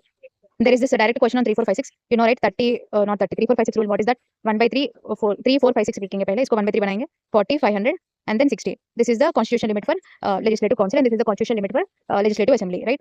Now let us see. Which one of the following is the composition of legislative council? Okay, in the legislative council, there may not be more than 1/3 of members of total membership of legislative assembly. Correct. More than 1/3. नहीं होना चाहिए. Not be more. Correct. The legislative council of a state must have at least 40 members. This is also correct. It must have at least 40 members. यहाँ पे less than or equal to है. Okay. So 1 and 2 option A. Try this question. I think you can do it. What is correct about state legislative council? So they're asking about the state legislative council. Its tenure is 6 years. The tenure is 6 years. See, the members who are going to be part of it, their tenure is 6 years. But when they're saying the state legislative council tenure 6 years, it will be wrong. Why? It will be utter wrong. Why? Because it's a permanent body, right? Just like Rajya Sabha, how it's a permanent body, state legislative council is also a permanent body. This is the trap that in exam can have. Now you will be thinking that okay, they are not mentioning Constitution of India, so this must be right. No, it is a permanent body, so this will be wrong. And then it is a permanent house. This is correct. And then it cannot be dissolved. This is correct. Legislative assembly will be dissolved, not the legislative council. 1/6 members are elected by the local institutions. For next questions, you need to draw this pie chart, right? Pie chart को हमने कैसे divide किया? 1/3, 1/6, 1/12, 1/12. इस 1/3 को हमने क्या बोला? They are not MLAs, elected by MLAs who are not MLAs, and they are elected by local bodies. Okay, local bodies and MLAs याद रहेगा. And then this is 1/6. Is 1/6? This is 1/6 ना? Who are these 1/6? They are nominated by the governor. Nominated by the governor in the field of literature, art, social service. And बचा हुआ 1/12, 1/12. They are people with knowledge.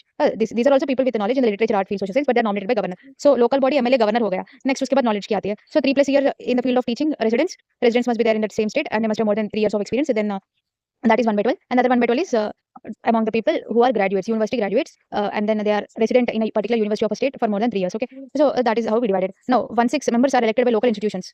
हमने कहाँ पे local institutions देखा? These are university graduates and these people are teachers. एक तो teachers है और एक तो university graduate है. Local institutions कहाँ पर है? I said local bodies. Local bodies implies municipalities. So local institutions, it is a bit confusing. Maybe I will take it as local bodies. चलो ले लेते हैं. But their composition is 1/3 ना? Okay, their composition is 1/3. But they are giving 1/6. So this is wrong. And next, 1/6 are elected by legislative assembly. Correct, but it is not 1/6. It's 1/3 again. This is also wrong. Every 2 years, 1/3 are retired. See, term period is like similar to Rajya Sabha only, and then for every 3 years they are retired. This is true. Therefore, every 2 years 1/3 members are retired. I will mark it correct. Similar to Rajya Sabha, right? The tenure of its members is 6 years. See, since they are not mentioning Constitution of India, I will mark it correct. If they mention Constitution of India, I'll mark it wrong because Constitution doesn't provide that tenure of the member is 6. Okay, Representation of People Act it provides, but the Constitution it says every 1/3 shall retire for every 2 years. Okay, therefore this option I will mark it correct for now because they did not mention as per Constitution of India. And then Deputy Governor is the Chairman of the House. ऐसा कुछ नहीं है. So therefore option 2, 3, 6 and 8. 2, 3, 6 and 8 option C will be correct. The next question: the members of state legislative council are not chosen by which? Members of local bodies ये तो choose करेंगे ना. They are asking not, so circle this not. Teachers तो choose करेंगे, graduates भी करेंगे, and then industrialist नहीं करेंगे, right? Industrialist नहीं करेंगे तो इससे wrong mark करना. None of them और छोड़ देना. So this is the right answer because they asked wrong. Option D. Exam में भी ऐसे ही करना. राइट साइड में राइट रॉन्ग टिक करना, लेफ्ट साइड में एक्चुअल करेक्ट जो है वो लिख लेना. And again same question: which one of the following cannot be resolved but can be abolished? That is state legislative council. See, they asked a question: which of the following state does not have bicameral legislature? You know the states which are having Andhra Pradesh and Telangana, must write them. And then we remember the pair wise: Karnataka and Maharashtra, Bihar and Uttar Pradesh, right? Mark all of them. They have. So Tamil Nadu does not have. So option A is the correct.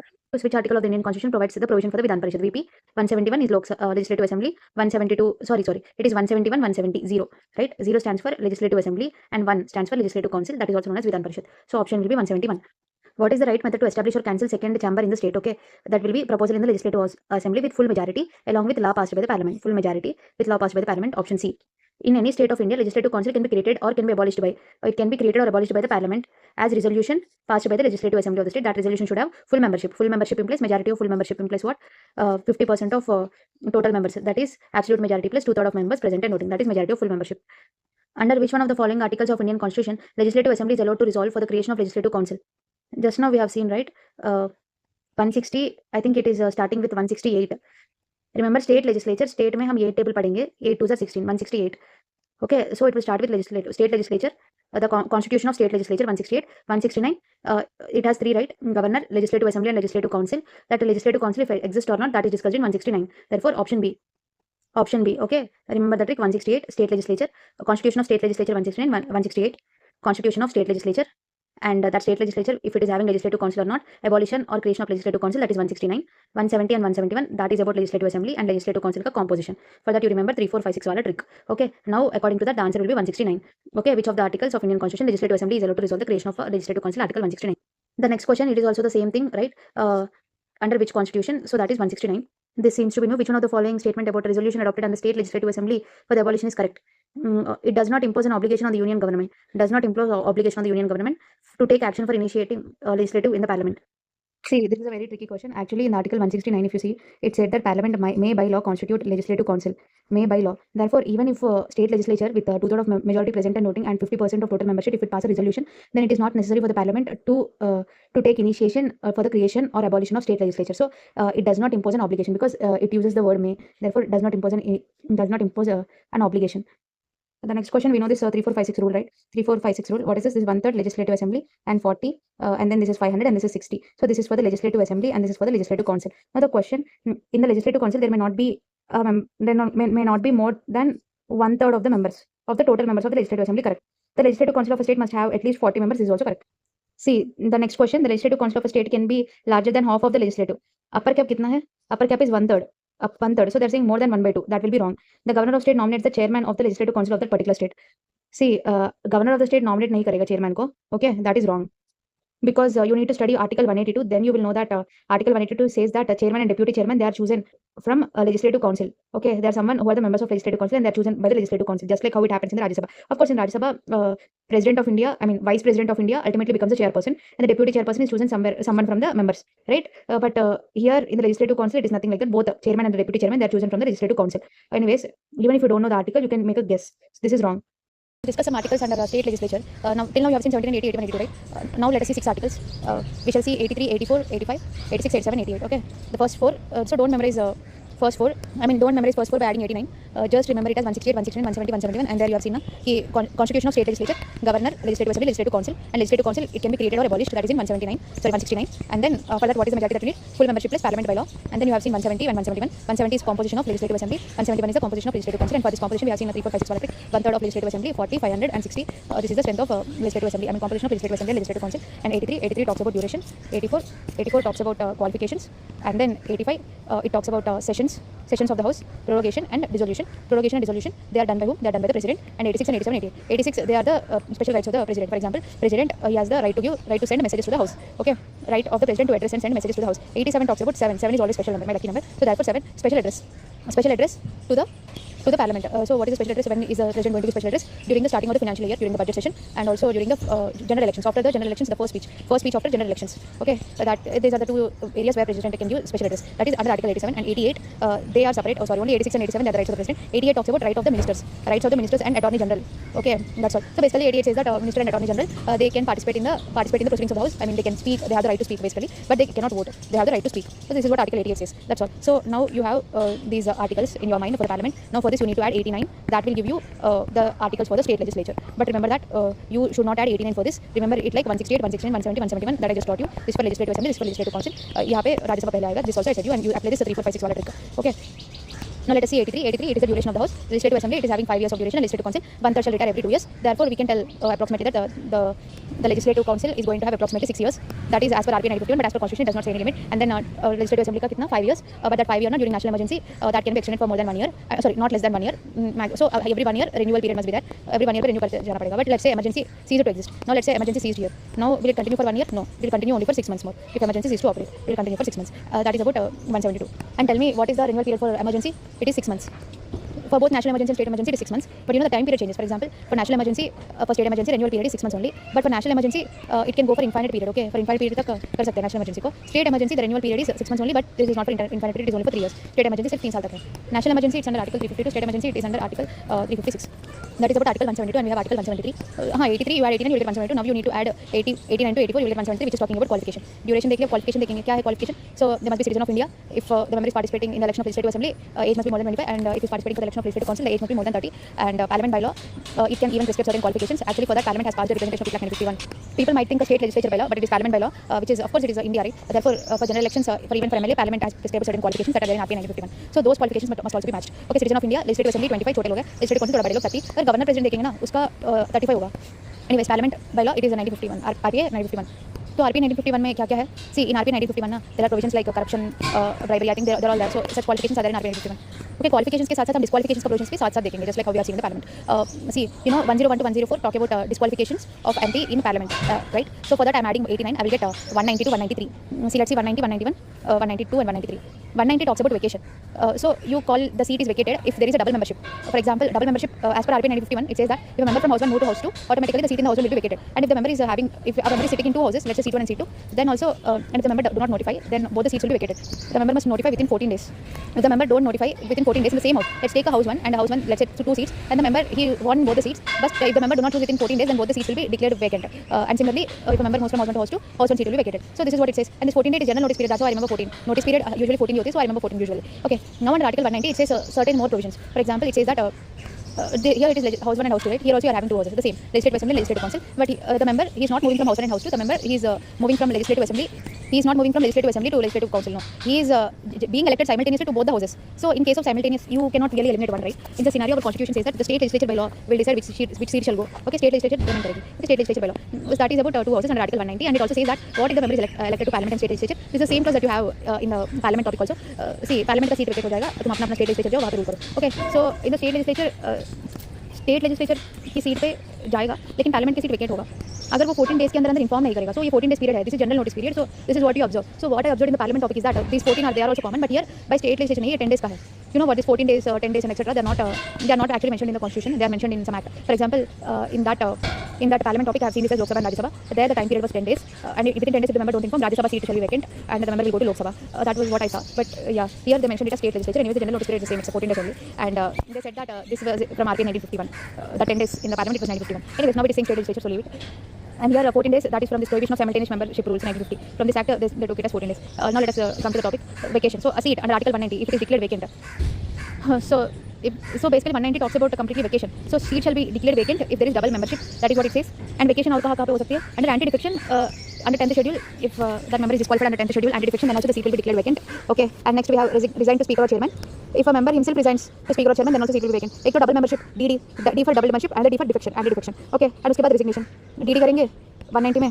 double membership, defection, and deco बनाएंगे. That is resignation to speaker or chairman. Okay, then also the seat will be declared vacant. And absence के लिए if a member is absent more than 60 days. So a lot of questions I've seen they are changing the 60 to 30 and they're asking that is not 30 days, that is 60 days. Okay, if a member is absent for 60 days, then the seat will be declared vacant. Remember that in the 60 days, it should not count adjournment. For example, if a house is adjourned more than 4 days consecutively, then that 60 days will not be considered under this. Those 4 days will not be considered. So as per that, that member actually was absent only for 56, right? So therefore, if a house is adjourned for more than 4 days, then that will be not counted in the 60. So other than this, if you are counting and if it is more than 60, then the seat will be declared as absent. Okay, vacation, double membership, anti-defection, resignation, and absent more than 60 days. And then this is under Article 190. We have 191 disqualification. So 191 talks about disqualification. So disqualification, we have two clauses, 191 clause 1 and clause 2. Clause 1, A to E, office of profit, we have seen already, office of profit. If a person, a person should be disqualified to be chosen as an MLA. A person should be disqualified to be chosen as an MLA. A to E mein padh rahi ho. A person should be disqualified to be chosen as an MLA if he holds an office of profit under government of India or any government of state. Okay, government of state under first schedule. Then he will be declared disqualified. Okay, basically if a person shall be disqualified to be chosen as an MLA if he holds office of profit under government of India or under government of state as in the first schedule. So then he will be declared disqualified. But certain offices are not called disqualified. For example, National Commission for SC/ST, Territorial Army. There are certain qualifications in the when you study constitution, non-constitutional bodies, you get to know. So they are not disqualified. Okay. Next, unsound mind. So a member shall be disqualified to be chosen as an MLA if he has an unsound mind. Okay, लेकिन this unsound mind it is not mentioned anywhere.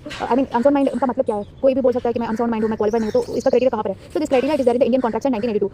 Indian Contract Act 1982. Okay, this act talks it gives certain definition I think about unsound mind. So courts and all they are using this definition and they are predicting on their own. Unsound mind and the C clause is undischarged insolvency.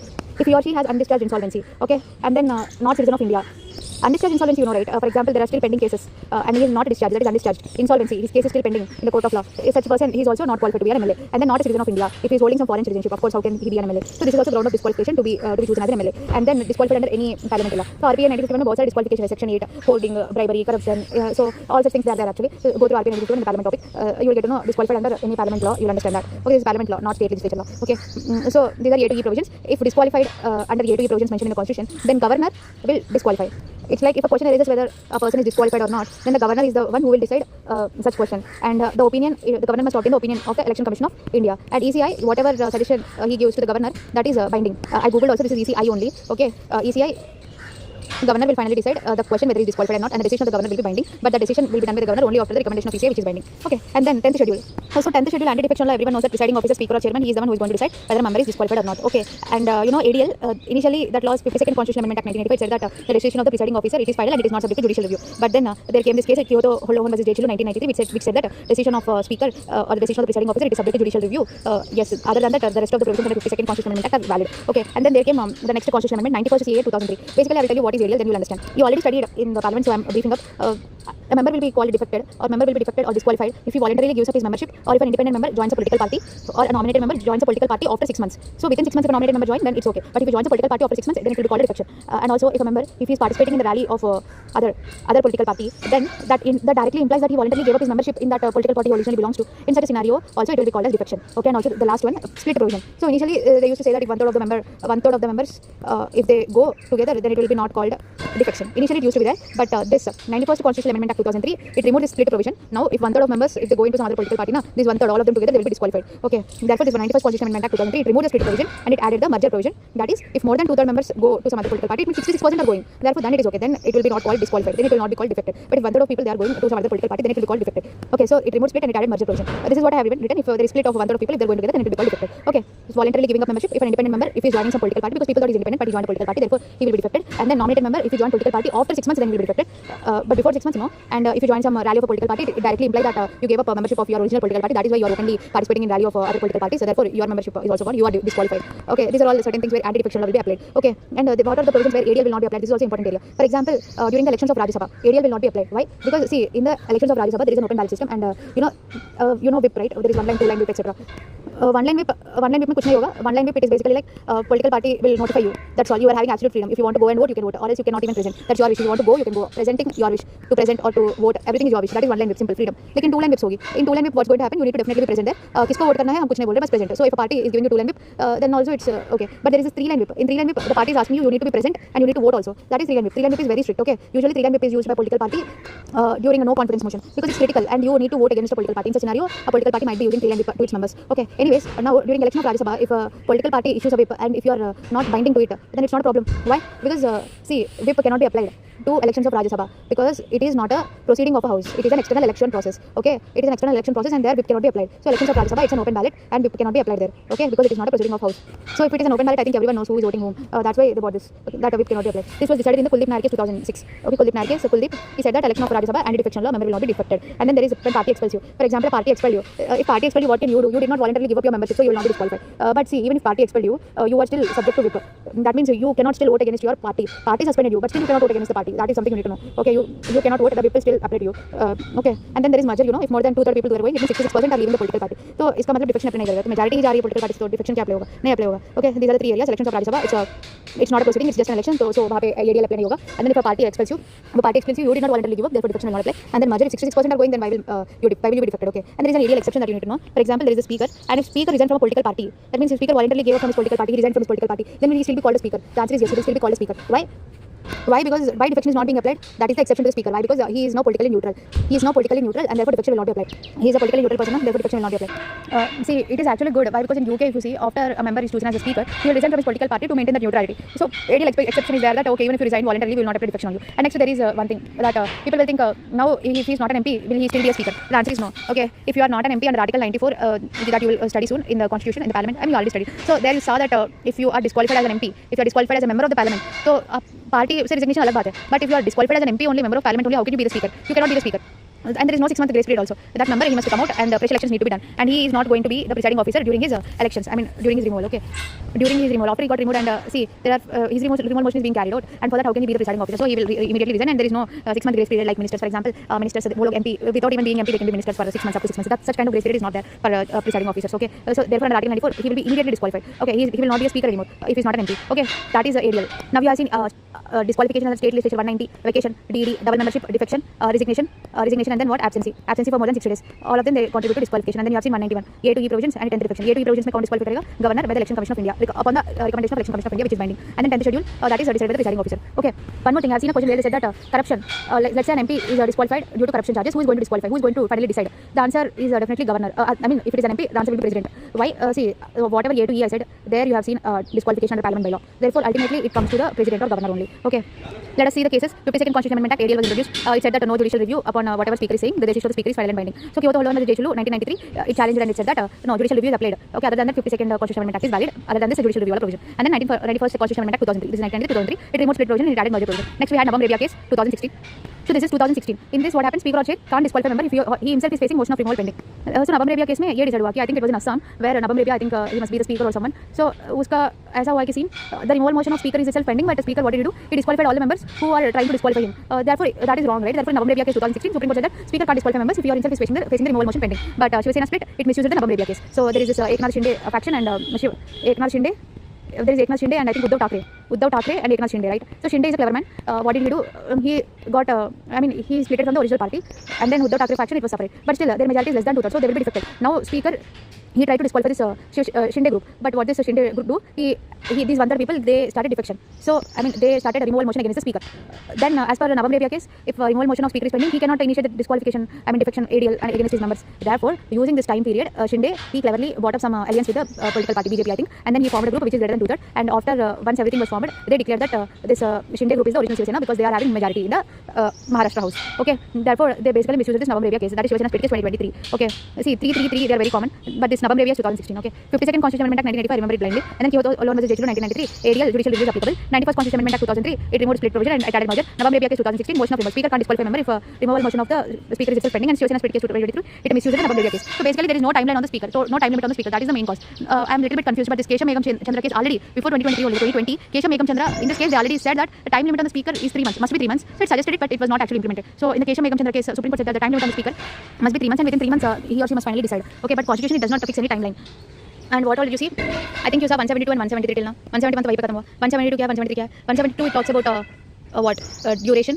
and then you have seen duration 5 year and one third of the members for every 2 years. Okay, and then duration के बाद क्या है qualifications. You have studied qualifications along with disqualifications. And then now 174. This talks about sessions of state legislature, prorogation and dissolution. So prorogation dissolution कौन करेगा? Governor करेगा. Sessions of the state legislature. See, constitution doesn't provide about budget, monsoon and winter. These sessions are not there. It just says that the session of the house will be summoned by the governor and will be prorogued by the governor. The session. So there are 3 sessions now. Maximum at least 2 sessions must happen for 1 year. Okay, one financial year. In one financial year, at least 2 sessions must happen. And the governor will summon, governor will prorogue, and the gap between one session to other session will not be less than 6 months. The recess period. This is called recess period, and it will not be less than 6 months. So these are the things that are in the constitution that I highlighted. But the rest of them that I mentioned here, they are not in the constitution. Okay. Now let us take a session. This session is going to have sitting, and that sitting will be adjourned. Okay. That adjourned house is adjourned. This will be said by whom? This will be said by presiding officer. Presiding officer is going to say adjourn or adjourn signed. Adjourn signed is adjourning the house for infinite time period, and this is basically an indication for the governor to finally prorogue the house. Adjourn implies governor is just stopping the session for 2.5 hours like that for a certain short period. That is adjourn the house. Adjourn the house means it is like adjourn the sitting of the house. Okay, so someone or prorogue governor karega, adjourn signed presiding officer karega. And I remember this 432 trick. Budget, it is the lengthiest session. Budget session it will be from Feb to May. I'll start with Feb. Okay, Feb to May, and monsoon it will be from July to September, and winter it will be from November to December. Why I said budget of February? Because 31st January yahi se kahani shuru hoti hai economic survey. Right? The economic survey is tabled before the house of the parliament. And Feb 1st sitting of the house कब start होती है? 11 am. I forgot to tell you, this is sitting house of the house ना. 11 am it will start. It will end at 6 pm. 11 to 12 it will be the question hour. पहले सवाल. 12 to 1 it's 0 hour. 12 है ना तो 0. Question के बाद 0 hour discussions होते हैं. And then 1 to 6 it is a general discussion of the bills. 0 hour. Basically here also people will be asking questions I think. But 11 to 12 is a question hour. 0 hour I think they can be used for any purpose. Okay, that is 12 to 1 wala session. And 1 to 2 there will be a break, and from 2 to 6 there will be discussion. That is general sitting of the house. Now I was saying now February Q start. See 31st January economic survey will be tabled before the house. Okay, and then 1st January, I am telling the budget of union legislature. Okay, I think I don't know the process in the state legislature, it depends upon the different states. But union legislature is generally 31st January. 31st January, economic survey will be tabled in front of the parliament, and then you have 1st February. See, I'll write date wise. First, you have black pen is better. 31st January, economic survey will be tabled in front of the parliament, and then we have 1st February 11 am. 1st February 11 am. Finance minister she will be presenting the budget. So 1st February start पे but present हो जाएगी. February 1st, and what's going to happen?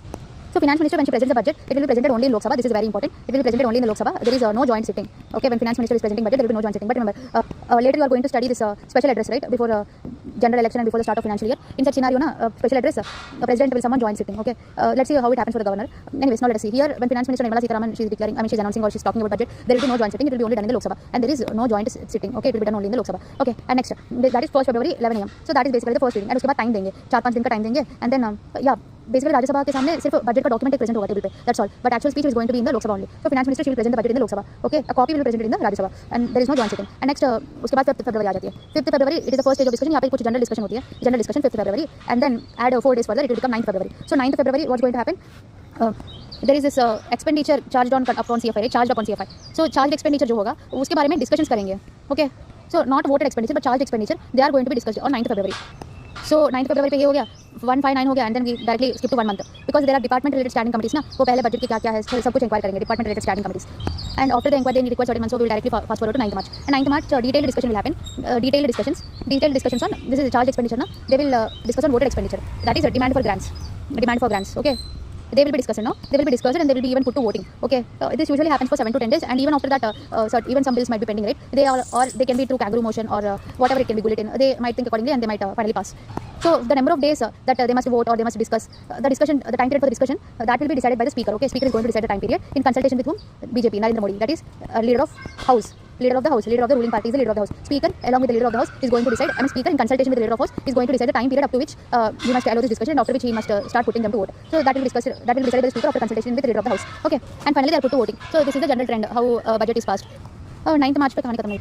Finally speaker decide करेगा ना यहाँ पे. Speaker decide करने के बाद there is this business advisory committee that will decide the timing and order for discussion of each demand of grant. क्योंकि पहले ये ऐसे ही चालू नहीं करेंगे ना. First speaker will decide the timeline for discussion, and then there is this business advisory committee which will decide the time and order of such discussion. Okay, then finally discussions and voting on expenditure, all of them will be done. So this is a bulky process. And then there is a 16th March. 16th March पे क्या होगा? 16th March 2 bills ना. Appropriation bill which is expenditure bill. Appropriation bill पे क्या होगा? Finance bill पे क्या होगा?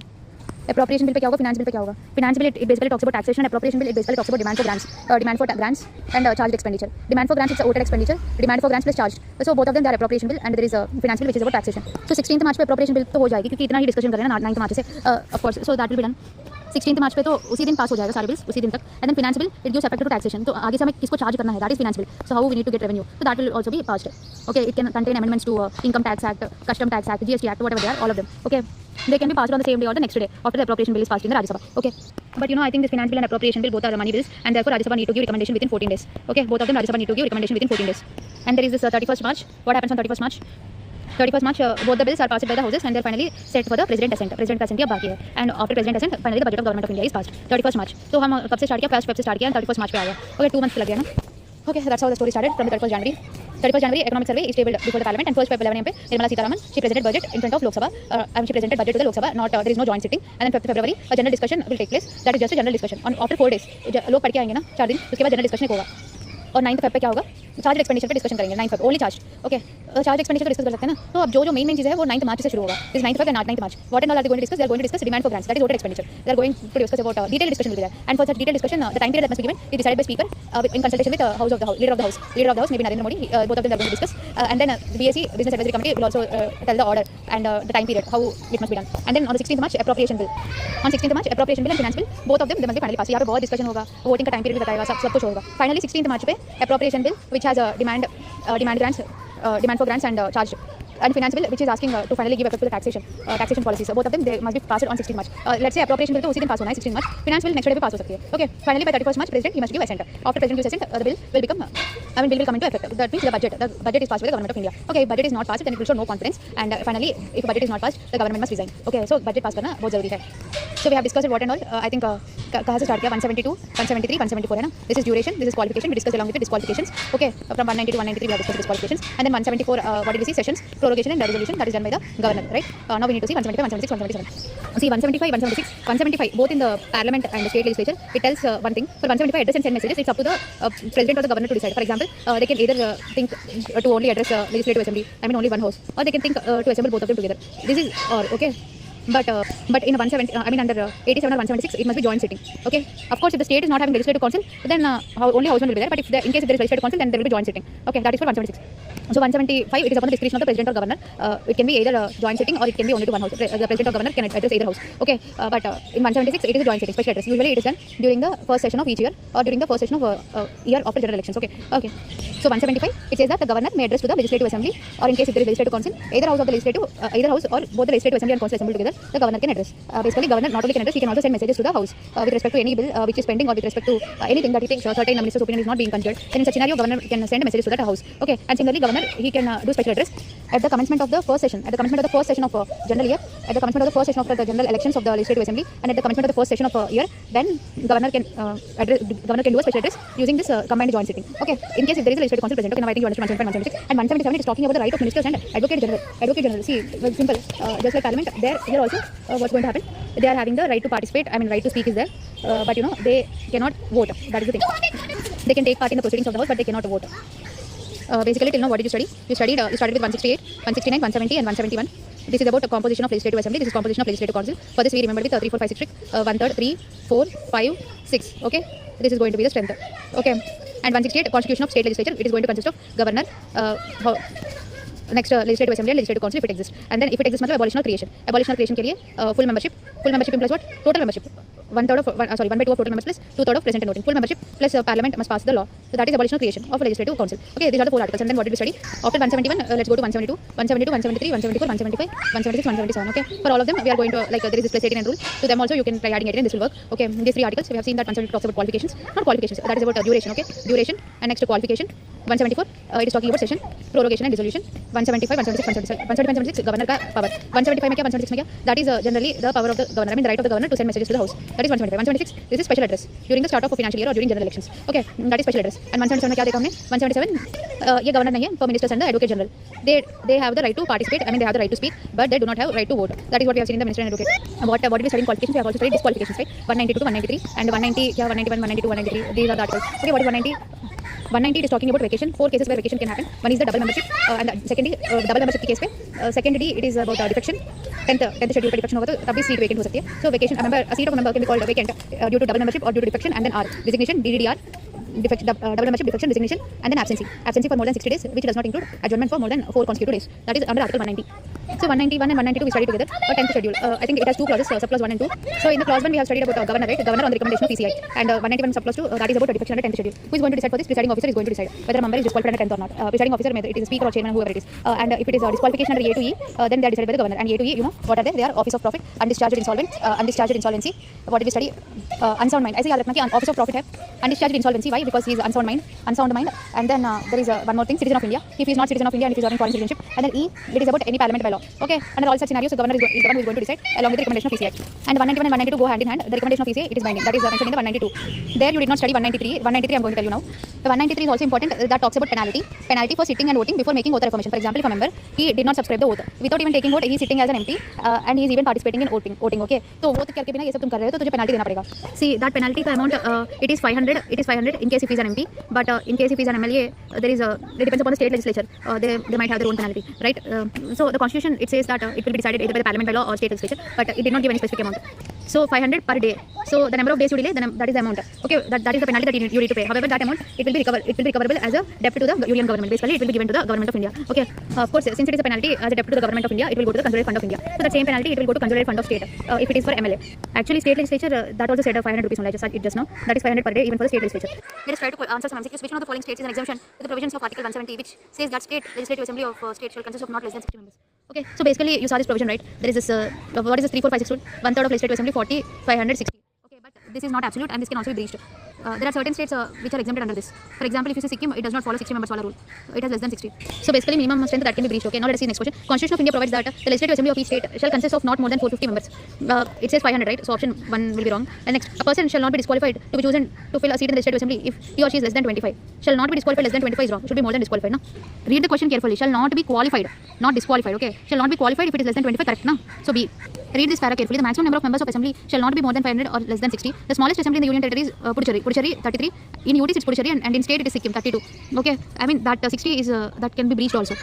I think the special status this question. I think the special status of the Sikkim that is in the Article 371F that is giving special recognition to Sikkim. I mean it is creating 32 members for Sikkim. If Sikkim had not been in that special 371 wala clauses, then of course Sikkim will also be having I think a minimum 60 members. Okay, so whichever states they are in the 371 A, B, C, D, F that we studied, all of them they might have some exceptions. There are some questions. So shall we do presiding officer questions first and then go to presiding officers? Yeah, let's test our basic knowledge from the parliament topic. Almost similar, right? Speaker of the legislative assembly shall vacate his or her office if he or she ceases to be member of assembly. That's correct. If he or she ceases to be MP, then of course speaker will vacate. And then whenever the legislative assembly is dissolved, the speaker shall vacate his or her office immediately. No, if legislative assembly is dissolved, speaker will wait for some time. Then only he or she will vacate his office. So he will wait till the new house constitutes. Till then he will wait. Then after the new house constitutes, then he will vacate. After seeing that question, I thought I should study this topic of presiding officers and then go. For example, 89, 90, 91, 92. Till where did we study? I think 5 to 7, 8, 79 to 122, 123 हट गया, 124 to 20 digits, 147, 148 to 152, CAG, 151 or I don't know. Okay, this starts from 153, 153 to 8 digits, 16, 167 and then 168 to 212, 213 ordinance, legislative power of the president, legislative power of the governor, and then we have 213 to 237. Okay, then what and all we see these two, na? I think I need to start with state legislature only. 168, I'll use another pen. 168, 169, 170, 171. They talk about composition of legislative assembly, legislative council. This is constitution of state legislature and abolition or creation of a legislative council. Okay, that is that, and then we have seen 173, 4, 5, 6, 7, 6 articles over here, and then we need to see 178. Okay, this 178 it is synonymous to 89, 90, 91, 92. Or else you know ना, speaker. I mean Rajya Sabha पहले आएगा, लोकसभा पहले आएगा, है ना? राज्यसभा का chairman पहले आएगा, उसके बाद लोकसभा का आएगा. Always that was the case in the parliament topic. But in the state legislature, usually legislative assembly का speaker पहले आएगा, legislative council का बाद में. That's why I will tell you a new trick, not 89 वाला trick. Okay. So you better memorize it like this, okay? पहले Rajya Sabha chairman से मैं स्टार्ट करूंगी 89 से 8, 9, 10 वाला 10 में chair, so Rajya Sabha chair is 89 पे तो जाना पड़ेगा ना चेयर रीच करने के लिए, so 89, so 89, 90, 91, 92 and then 93 I'm going to add to get legislative council का chairman, that the numbers will be from 182 to 185. There if I need legislative assembly I need to go 4 backward, therefore it will be 178 to 181. Okay, this wala I will not try to memorize, this one I will not memorize. Okay, this is how this is the technique. And then after you get legislative council का chairman and legislative assembly का chairman, I mean speaker, now 97 and 98, of course ये दोनों खत्म होने के बाद 97 98 देखा हमने parliament में, they are talking about presiding officers for salaries and allowances and the secretariat of the houses. Okay, so they are discussed in here. So for them you directly add, you can directly add 89, वहाँ पे कोई change नहीं है, you can directly add 89. When you are adding salaries and allowances, that will be giving me 186. I mean of course if you add 89 na, there are salaries and allowances of the speakers, deputy speakers and etc. They are decided by the state legislature by law, and for secretariat yes, it gives provision to establish its own secretariat for the houses. Now let us see these 4 articles for legislative assembly and these 4 articles for legislative council, right? यही तो हमने देखा. Okay, legislative assembly simple. it is not parliament level, it's not union level. Therefore, legislative assembly shall choose two people among them, the speaker and deputy speaker. And in case, for example, speaker का chair absent हो गया or he is disqualified as MP, then someone will be chosen again from them to become the speaker. Okay, someone will be re-elected. It is not like president will appoint करेगा, ऐसा कुछ नहीं है. Someone will be again elected as speaker, right? That is how it works. Similarly, legislative council also it's the same thing. And legislative assembly, for example, there are three cases. I mean, there are three clauses under 179. For example, a seat can be declared vacant if a member is disqualified as MLA, or if a member is disqualified as a member of legislative assembly, then the seat of the speaker it will be vacant. Okay. Or the seat can also be vacant. If speaker resigns to deputy speaker, and seat of deputy speaker can also be vacant if he resigns to speaker. Similarly, about removal also, in case if there is a removal motion, on the speaker, then legislative assembly with effective majority it must be passed. But before 14 days notice only. I mean, 14 days prior notice must be given to the speaker. Then only resolution can be passed with effective majority in the legislative assembly. It is also the same thing for the legislative council. I mean, even for the legislative council, with effective majority, it must be passed in the legislative council in the lower house. I mean, in the upper house. 14 days prior notice must be given. Article 180, that is about the power of deputy speaker or other speaker to perform duties. For example, in case if there is any vacancies, like in case if the seat of the speaker is vacant, then the seat of a speaker will be occupied by deputy speaker. And in case even if the seat of the deputy speaker is vacant, then president may appoint. But it is different from absency. For example, in case if the seat of the speaker is vacant due to absency, then of course deputy speaker will sit in the chair of speaker. But the chair of deputy speaker it will be occupied as per the rules of procedure of the house. I mean, in case if there is vacancy and if both the chair of speaker and deputy speaker is vacant, then president will appoint. But in case of absency, the rules of procedure of the house they determine who must sit in the chair of speaker. Okay, that is in 180. That is also the same for chairman of legislative council. I mean, for both legislative assembly and legislative council, it's the same thing. Chair, the thing is that they will change the wording. For example, here there is speaker and deputy speaker. There in the legislative council in 184 you will see chairman and deputy chairman. Removal motion for the 179 and 183 they are talking about removal motion of the presiding officers. For removal motion you require effective majority, but for removal motion it is effective majority. But during election of speaker or chairman you just require simple majority. But for removal you require effective majority. 14 days prior notice is must, and removal motion it requires effective majority. And while electing speaker or chairman you require a simple majority. And also during removal, speaker or deputy speaker they shall not preside, and they can vote in first instance because now they became the member of the house, so they can vote. But in case if there is equality of votes, that is second instance, they cannot vote. They cannot sit in the sittings of the house. So 178, the starting two articles, they are simple. They are just saying that two members will be chosen from the house as a chairperson and deputy chairperson. And then the next article, they talk about vacancy, resignation and removal. Vacant seat will be vacant if he is disqualified as member of the house, and the speaker will resign to deputy speaker and deputy speaker to speaker. And then removal motion, if ever is done by the house, it will be done by only that house, by only legislative assembly and by effective majority by giving 14 days prior notice to the speaker. And similarly for the chairman of the legislative council also, the removal motion that will be done only by that legislative council and by using effective majority. Okay, but it is different for Rajya Sabha. For Rajya Sabha, because Rajya Sabha is the vice president of India, right? Therefore, for the removal motion, you require not effective majority. You require, I think, effective majority in the Rajya Sabha, and also you require simple majority in the Lok Sabha. Then only vice president will be removed. That is for Rajya Sabha because he is the vice president. But for legislative council, you do not require simple majority from the Lok Sabha. You just require effective majority in the legislative council. That is enough. So that is in 179 and 183. In 181 and 184, they are simple. They are talking just about vacancy and absency. That's all. In case if there is vacancy, and with both speaker and deputy speaker, the seats are vacant, then president will appoint. And in case if there is absency, the rules of procedure will determine because it is just an absent seat, right? So both are absent. Then rules of procedure. Usually there will be some panel of members, right? Panel of chairpersons and panel of vice chairpersons for Lok Sabha and Rajya Sabha. Similarly for legislative assembly and legislative council, there will be one panel, and this panel will determine who shall sit. Okay. And then for removal, they will not be presiding because the removal motion is on them. They will not be presiding, and voting is based on. I mean, they can vote in the first instance because now they became the members of the house, but they cannot vote in the second instance. When they are asking for Rajya Sabha, you need to be careful because Rajya Sabha chairperson, he is the vice president and he is not the member of the house. Therefore, he cannot even vote in the first instance. But for legislative council, it is different. He can vote in the first instance, but he cannot vote in the second instance. See, there is this question: speaker continues to be speaker even after the resolution of assembly, until immediately before the first sitting of the new assembly constituted after resolution. So this is what I said. Immediately before the first sitting of new assembly constituted after resolution, till then speaker continues to be speaker. Okay. Yeah, even after dissolution of the first house, speaker will continue to be speaker till a new assembly constitutes. Even for the parliament, I mean, even for the Lok Sabha, it's the same, and even for the state legislative assembly, it's the same thing. See, there's one question. It talked about officer of Vidhan Sabha. Officer of Vidhan Sabha is nothing but legislative assembly. Vidhan Parishad is a legislative council, and officer of Vidhan Sabha that is nothing but presiding officer of Vidhan Sabha. That is nothing but speaker. So they are asking about speaker, and they are asking to match. Such kind of questions are only asked in a state PSC, not in UPSC. Who prorogues the Vidhan Sabha? I mean the legislative assembly. That is governor. Which article implies see 168, 169, 170, 171, and then we started from 172 now. 172 talks about duration, 173 qualifications, and 174 talks about sessions of the house and the prorogation and dissolution. Prorogation and dissolution by the legislative assembly. Okay, it doesn't talk about adjournment and adjournment signed by the presiding officer. It only talks about a recess period. Recess period not less than not more than 6 months. That means there must be at least 2 sessions in a year. In a financial year there must be at least 2 sessions, and prorogation and dissolution that are done by the governor. That's all it speaks about. And between one session to other session, the gap period must be not more than 6 months, and that is done by the governor only. This question was asked in IAS prelims 2019. Okay, with reference to legislative assembly of state India, consider the following: the governor makes a customary address to members of the house at the commencement of the first session of the year. Customary address. Yeah, it is mentioned in the constitution, and as a custom, the governor he addresses at the commencement of first session of every year. That is correct. And then when a state legislature does not have a rule on a particular matter, it follows the Lok Sabha rule. If there is no rule for the state legislature, then it follows the Lok Sabha rule. This is also correct. Seems to be correct. Oh, that is also correct. We cannot study everything from the constitution. Certain things you need to know.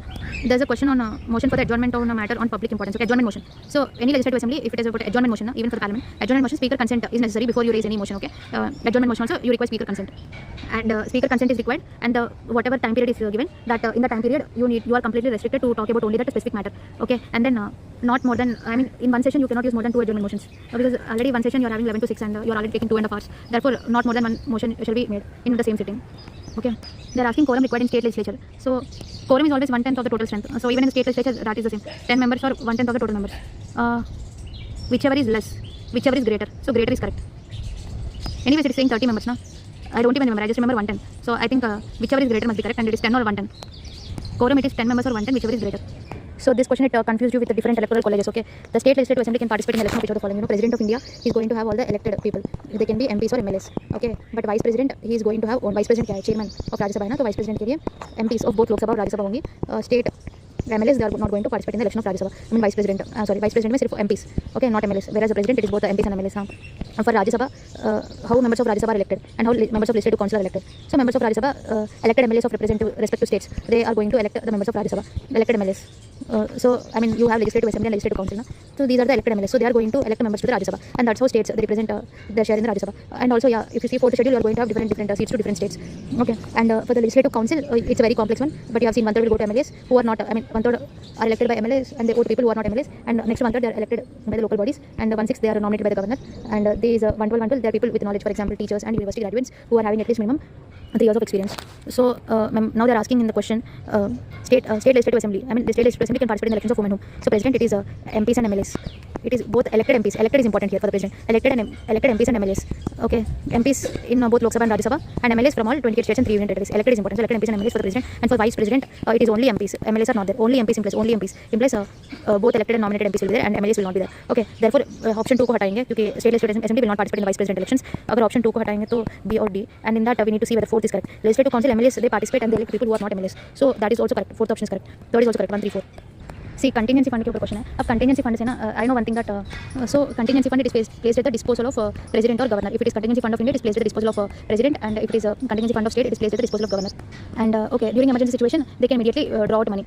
But what happens? Let's say now the emergency is gone, and that 30,000 crore is the top-up limit. So now you have taken certain amount from this 30,000 crore during your emergency. Then Parliament by law, what it should do, it must pass a law, and it must say that we have taken either supplementary grant or else it is an excess grant, whatever it is, you need to mention, and accordingly you need to replenish the amount back. That is contingency fund, and it is a statutory fund, because Parliament by law may establish Parliament by law. That is what is written in Article 267, I think. That is why it is a statutory fund. Since it is a statutory fund, therefore Parliament, it has passed this Contingency Fund Act 1950, and after this the Contingency Fund was established. It's a statutory fund. Similarly, we have Contingency Fund of State also. The difference between both of them is that Fund of India, Contingency Fund of India, is operated by the President, and Fund of State is operated by the Governor. Therefore, here they are asking Contingency Fund of State, therefore it is operated by the Governor of the state. It is placed at the disposal of the Governor in case of any emergency, because in case of emergency we cannot wait for the Parliament to pass the bill and get it approved, right? Therefore, for the emergency we are having this Contingency Fund. It is operated by the Governor. It is for state. Who is responsible for establishing the Contingency Fund? See, as I said, for India it is Parliament by law. It will establish this Contingency Fund of India, and then it is operated by the President. Right? Similarly, for the state, it is established by the state legislature by law, and then it will operate. That's right. State legislature, it will establish consolidated fund of state, and that will be operated by governor, and state legislature, it will replenish the amount later. Okay, the answer is legislature of state. Some people will think it's Parliament, but no, it is legislature of state. Important. Following correctly represents the theme on which the interiors of the new Parliament building is based. Okay, you know, we have Lok Sabha building and Rajya Sabha building. Lok Sabha, it will represent diversity, and Rajya Sabha the pureness. For example, Shashi Tharoor, Jaishankar, they are all very pure IFS officers or whoever they are. So it represents purity. And lotus, it grows in dirty water, and lotus represents purity. And diversity, peacock. Peacock represents our India's rich diversity. Therefore, it is used as symbol for Lok Sabha, and for Rajya Sabha, we are using lotus. Peacock and lotus. Option B is the correct answer. Next question. With reference to the devices of the parliamentary proceedings, consider the following statements about the question hour. See, 11 o'clock the parliament session will start and it will end at 6 p.m. And in between from 11 to 12, the first session is called question hour. And from 12 to 1, 12 represented with 0, it is called 0 hour. And from 1 to 2, it's a break period. And 2 to 6, you will do general discussion on bills. Now, the speaker has the discretion to change the timing of question hour in the house. Is this correct? Yes, it's correct. Question hour is usually 11 to 12. However, speaker has the discretion to change it. First option is correct. A question during this hour can be addressed to the private member of the house as well. Okay. Yes, question hour किसी को भी कोई सवाल पूछ सकता है. That is also correct. A question distinguished by an asterisk shall be placed on the list of questions. For this, you need to know certain things. There are 3 types of questions that can be asked in the parliament: starred, unstarred, and short notice. ये star वाले questions हैं. They require an oral answer, and when the person answers you orally, definitely you can ask some other supplementary questions, right? That is starred. And unstarred, they are answered in writing, and if they are answered in writing, how is it possible to ask supplementary questions? Usually तो possible नहीं है ना. So hence they don't have any supplementary questions. Unstarred questions, they are answered in writing. And we have short notice questions, they are asked within less than. Short notice का मतलब क्या है? कोई notice period में answer करना पड़ेगा उसको. अब उस notice period short है, इसका मतलब है कि it is less than 10 days. So if they are asked within less than 10 days notice, within less than 10 days if you need to answer it, then they are short notice questions, and they are generally answered orally. क्योंकि तुम notice भेज रहे हो तो इसका मतलब क्या है? इसका मतलब ये है कि orally answer करना इस सवाल को, वही है ना. So they are answered orally. अगर orally answer नहीं करना है तो notice क्यों भेजना है? डायरेक्टली सवाल ही पूछो ना, है ना. So they are generally answered orally. Now the third option is saying a question distinguished by asterisk, the asterisk, it is a starred question. Starred question, they must be answered orally. The question distinguished by asterisk shall be placed on list of written answer. No, it is a list of oral answer. Therefore, the third option is wrong and 1 and 2 option A is correct. Now, third question, consider the following statements. How many of the following have bicameral legislature? Now, bicameral implies they have both legislative assembly and legislative council, and there are 6 states. What are they? Andhra Pradesh and Telangana, Karnataka and Maharashtra, Bihar and Uttar Pradesh. Okay, I remember them pairwise. And therefore, Telangana, Karnataka, Maharashtra, Uttar Pradesh, they go right. Madhya Pradesh to Haini, therefore only 4. And do SOP analysis. Whenever there is all the above, definitely only one will be wrong. Okay. Next question with reference to Indian Parliament, consider about the Council of States. The term Rajya Sabha is nowhere mentioned. That is correct. We have Council of States. This term, that number of members to be elected to the Council of State for each state is mentioned in the 4th schedule. That's actually correct. TR R stands for 4th. It comes in the 4th, right? So 4th schedule. So it is mentioned in the 4th schedule. The Indian Constitution provides for fixed tenure. See, Indian Constitution says that Council of State is a permanent body, and every 1/3 of members in the Council of State they will resign for every 2 years. So based upon this logic, we can tell that the tenure for any member will be 6 years. Okay. Therefore, the Indian Constitution provides for fixed is wrong. It will not provide. It just said this, but it did not say this. This we have assumed based upon this. Okay. Therefore, this statement will go wrong. And next, the fourth option, if the member of the House resigns from his or her membership, the newly elected members will serve only for the remainder period. That is correct. See, whenever a member is elected to Council of State, let's say he resigned after 2 years, till actually that particular member need to serve for 4 years, but there is no one else who can replace that. For that 4 year, we are asking or we are putting general election and we are recruiting a new member into that position of that member. Therefore, if you are conducting election for this particular member, that particular member will serve only for the 4 year. So you, as a new member, there was by-election for you for that vacancy seat. Okay, by-elections are conducted for vacancy seat. Therefore, for the remainder period only, the newly elected member will be part. Okay, therefore, option 4 is also correct. If the member resigns, the new member elected will serve only the remainder term. Okay, 1 to 1 for option C is the correct answer. Now let us see the next question.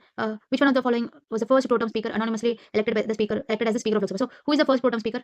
That is Somnath Chatterjee. Okay. I just remember this thing that oath of an MP, it is administered by president or someone on his behalf. You know this chart, right? This is president and this is governor. And oath of president, it is administered by the Chief Justice of India or senior most Supreme Court judge. And oath of the governor, it is administered by Chief Justice of High Court or some senior most High Court judge. And oath of Supreme Court judge, it is administered by the president. And oath of High Court judge, it is administered by the governor. And we have oath of MP and union minister, they are administered by the president. And oath of MLA and state minister, they are administered by the governor. Okay, these oaths they are administered and they are present in the third schedule.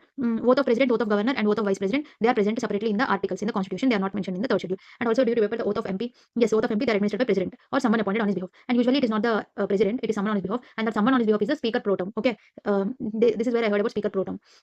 He is usually a temporary speaker until a new speaker is elected. That's all. And the first pro tem speaker is Somnath Chatterjee.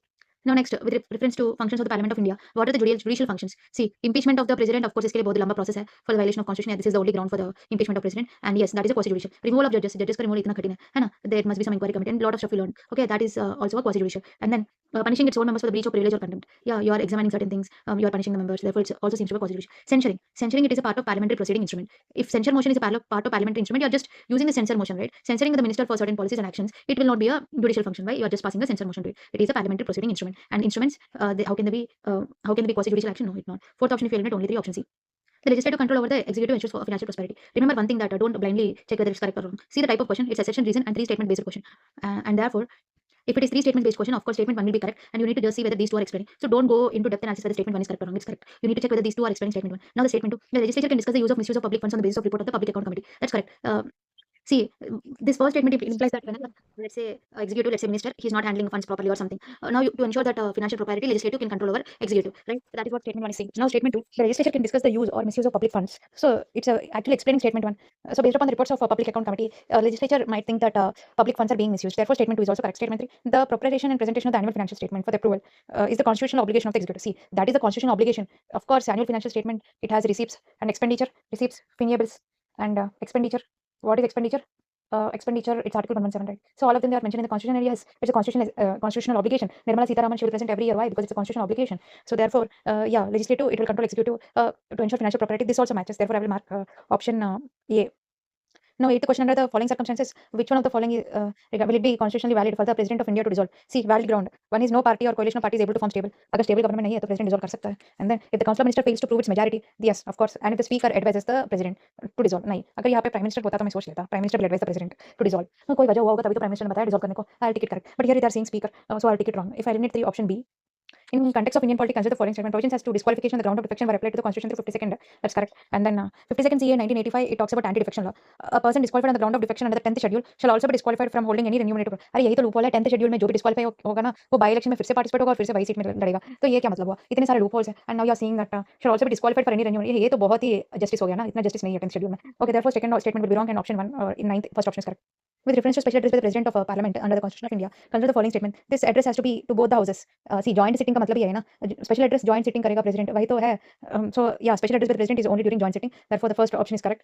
Only statement it's extreme सोच के eliminate मत करना, joint sitting is actually correct. And then this address shall be at the commencement of the first session of each general year and during the commencement of the first session of the year. This is also correct. This is correct, and therefore first statement and second statement they are correct, and option C is the right answer. As per the Constitution of India, Speaker of the House of the People address his or her resignation from the office to the home. See, usually people will think that Speaker will resign to President or something. No, Speaker resigns to Deputy Speaker, and Deputy Speaker resigns to Speaker. This is something you must know all this. Therefore, option D, Deputy Speaker of the House of People. In context of Indian politics, consider the following: a bill passed by both the houses of the parliament cannot become a law unless it receives president assent. Of course, correct. President assent के बिना bill law कैसे बनेगी? नहीं बनेगी. A bill passed by the parliament comes into force immediately after receiving president assent. See, a bill president assent के बाद immediately act बन जाएगी, ये गलत बात है. क्योंकि ना, there are different types of bills that can happen. I mean, if a bill is saying that immediately enforced after president, of course correct. But if the bill is putting certain date and it will say that this will come into act, it will be enforced after July 31st, 2026, then of course till then that period it cannot be enforced. So they are saying enforced comes into force enforced. So enforcement के लिए time लग जाएगा ना. Notice, government notice है तो enforcement उस notice time जो भी है तभी आएगा enforcement में. Okay, there are different kinds of bills. I'll show you: immediate enforcement and scheduled enforcement and government notification. For example, if you take GST only, GST president assent was on April 2017, but the bill was actually enforced in July 2017. Constitution of India कोई देख लेना, enforce कब हुआ? 26 जनवरी 1950 को, लेकिन adopt कब हुआ? November 1949 को. Comes into force तो गलत हो गया. And next, the Constitution of India explicitly states that the parliament consists of president. I think it's correct because I know कि US और UK में यही difference है ना कि UK में crown होगा, that is similar to our Indian president. House of Commons है और Senate है एक. I mean something I don't remember, but it's Rajya Sabha, third one. And then Lok Sabha, it has what does Lok Sabha have? Not Lok Sabha, US. What does US have? US it has only House of People and Senate, only two. But UK it has crown also. Similarly, India it is having a president, House of People, and Council of States. Therefore, it explicitly states I will mark it correct third. So therefore, only 1 and 3. With reference to parliamentary privileges, consider the following. Parliamentary privileges क्या हो सकते हैं? Parliamentary privileges का मतलब क्या है? See, some privileges for the MP that must not be breached, right? So what are the privileges that a parliament can get? So for that, actually, Constitution says that parliament should pass a law to define what and all are the parliamentary privileges. But you know what? Our parliament lazy; it did not pass any law. Therefore, we need to use certain sources to determine the parliamentary privileges. That can be Constitution of India, or parliamentary conventions, or statutory provisions, or rules and procedure and conduct of the business of the House. Whatever they can be. What are all the legal things that they are all sources of parliamentary privilege. Therefore, option D. Now see this question: the Speaker of the Legislative Assembly shall vacate his or her house if he or she ceases to be the member of Assembly. One thing I'll tell you, Speaker का याद रखना. Speaker, if he resigns from a political party, it's actually good for the House. Why? Because he will be impartial now. And therefore, anti-defection law also says that if a speaker resigns from his political party, even then it will not count to anti-defection. Okay. Even in UK, this practice is even encouraged also.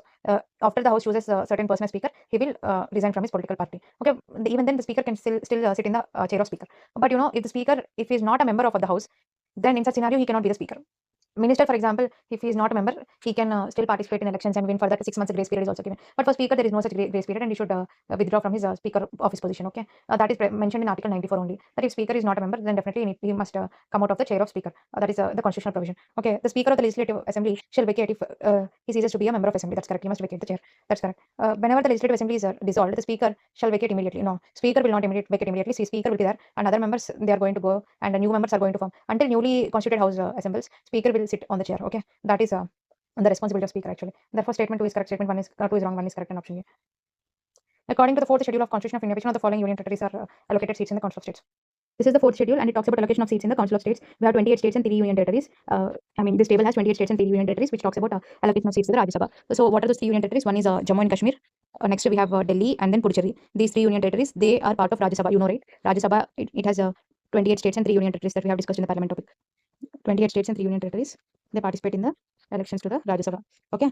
And then we have seen those 3 union territories are Jammu and Kashmir, Delhi, and Puducherry. The highest number I will give it to Uttar Pradesh. Uttar Pradesh is 31 because the population is large. And next, Maharashtra has 19, Tamil Nadu 18, Bihar, West Bengal, they are having 16 seats. Okay, the remaining are all difficult to remember, but I can remember Andhra Pradesh 1-1, always rank number 1 Andhra, my home state. Gujarat, Narendra Modi, that's why it's also 1-1. And then we have Madhya Pradesh, it's also 1-1. Okay, so Andhra Pradesh, Gujarat, Maharashtra, they are having 11 seats. And also remember these small chota states like Goa, all the northeastern states, mostly Manipur, Mizoram, Nagaland, Meghalaya, Sikkim, Tripura. So all of them, Arunachal also, Arunachal, Assam, except Assam. Okay, Assam is having 7 seats. S for yes, 2 times S, 7. Okay, Assam is having 7 seats, but if you see Arunachal, Goa, Nagaland, Manipur, Mizoram, Tripura, all of them they're having 1 seat only. Okay, Delhi is having 3 seats, Puducherry is having 1 seat, Jammu and Kashmir is having 4 seats. So this is how you distribute. Okay, now the question is saying, as per the fourth schedule, which one of the following union territories are allocated seats to Rajya Sabha? So even if you did not see the fourth schedule, you know, right? 28 states and 3 union territories, they're going to participate in the indirect elections of the Rajya Sabha. That is what you study. The 3 union territories, you know, it's Delhi, Jammu and Kashmir, Ladakh to hai nahi, and then Puducherry. So 1, 2, and 5.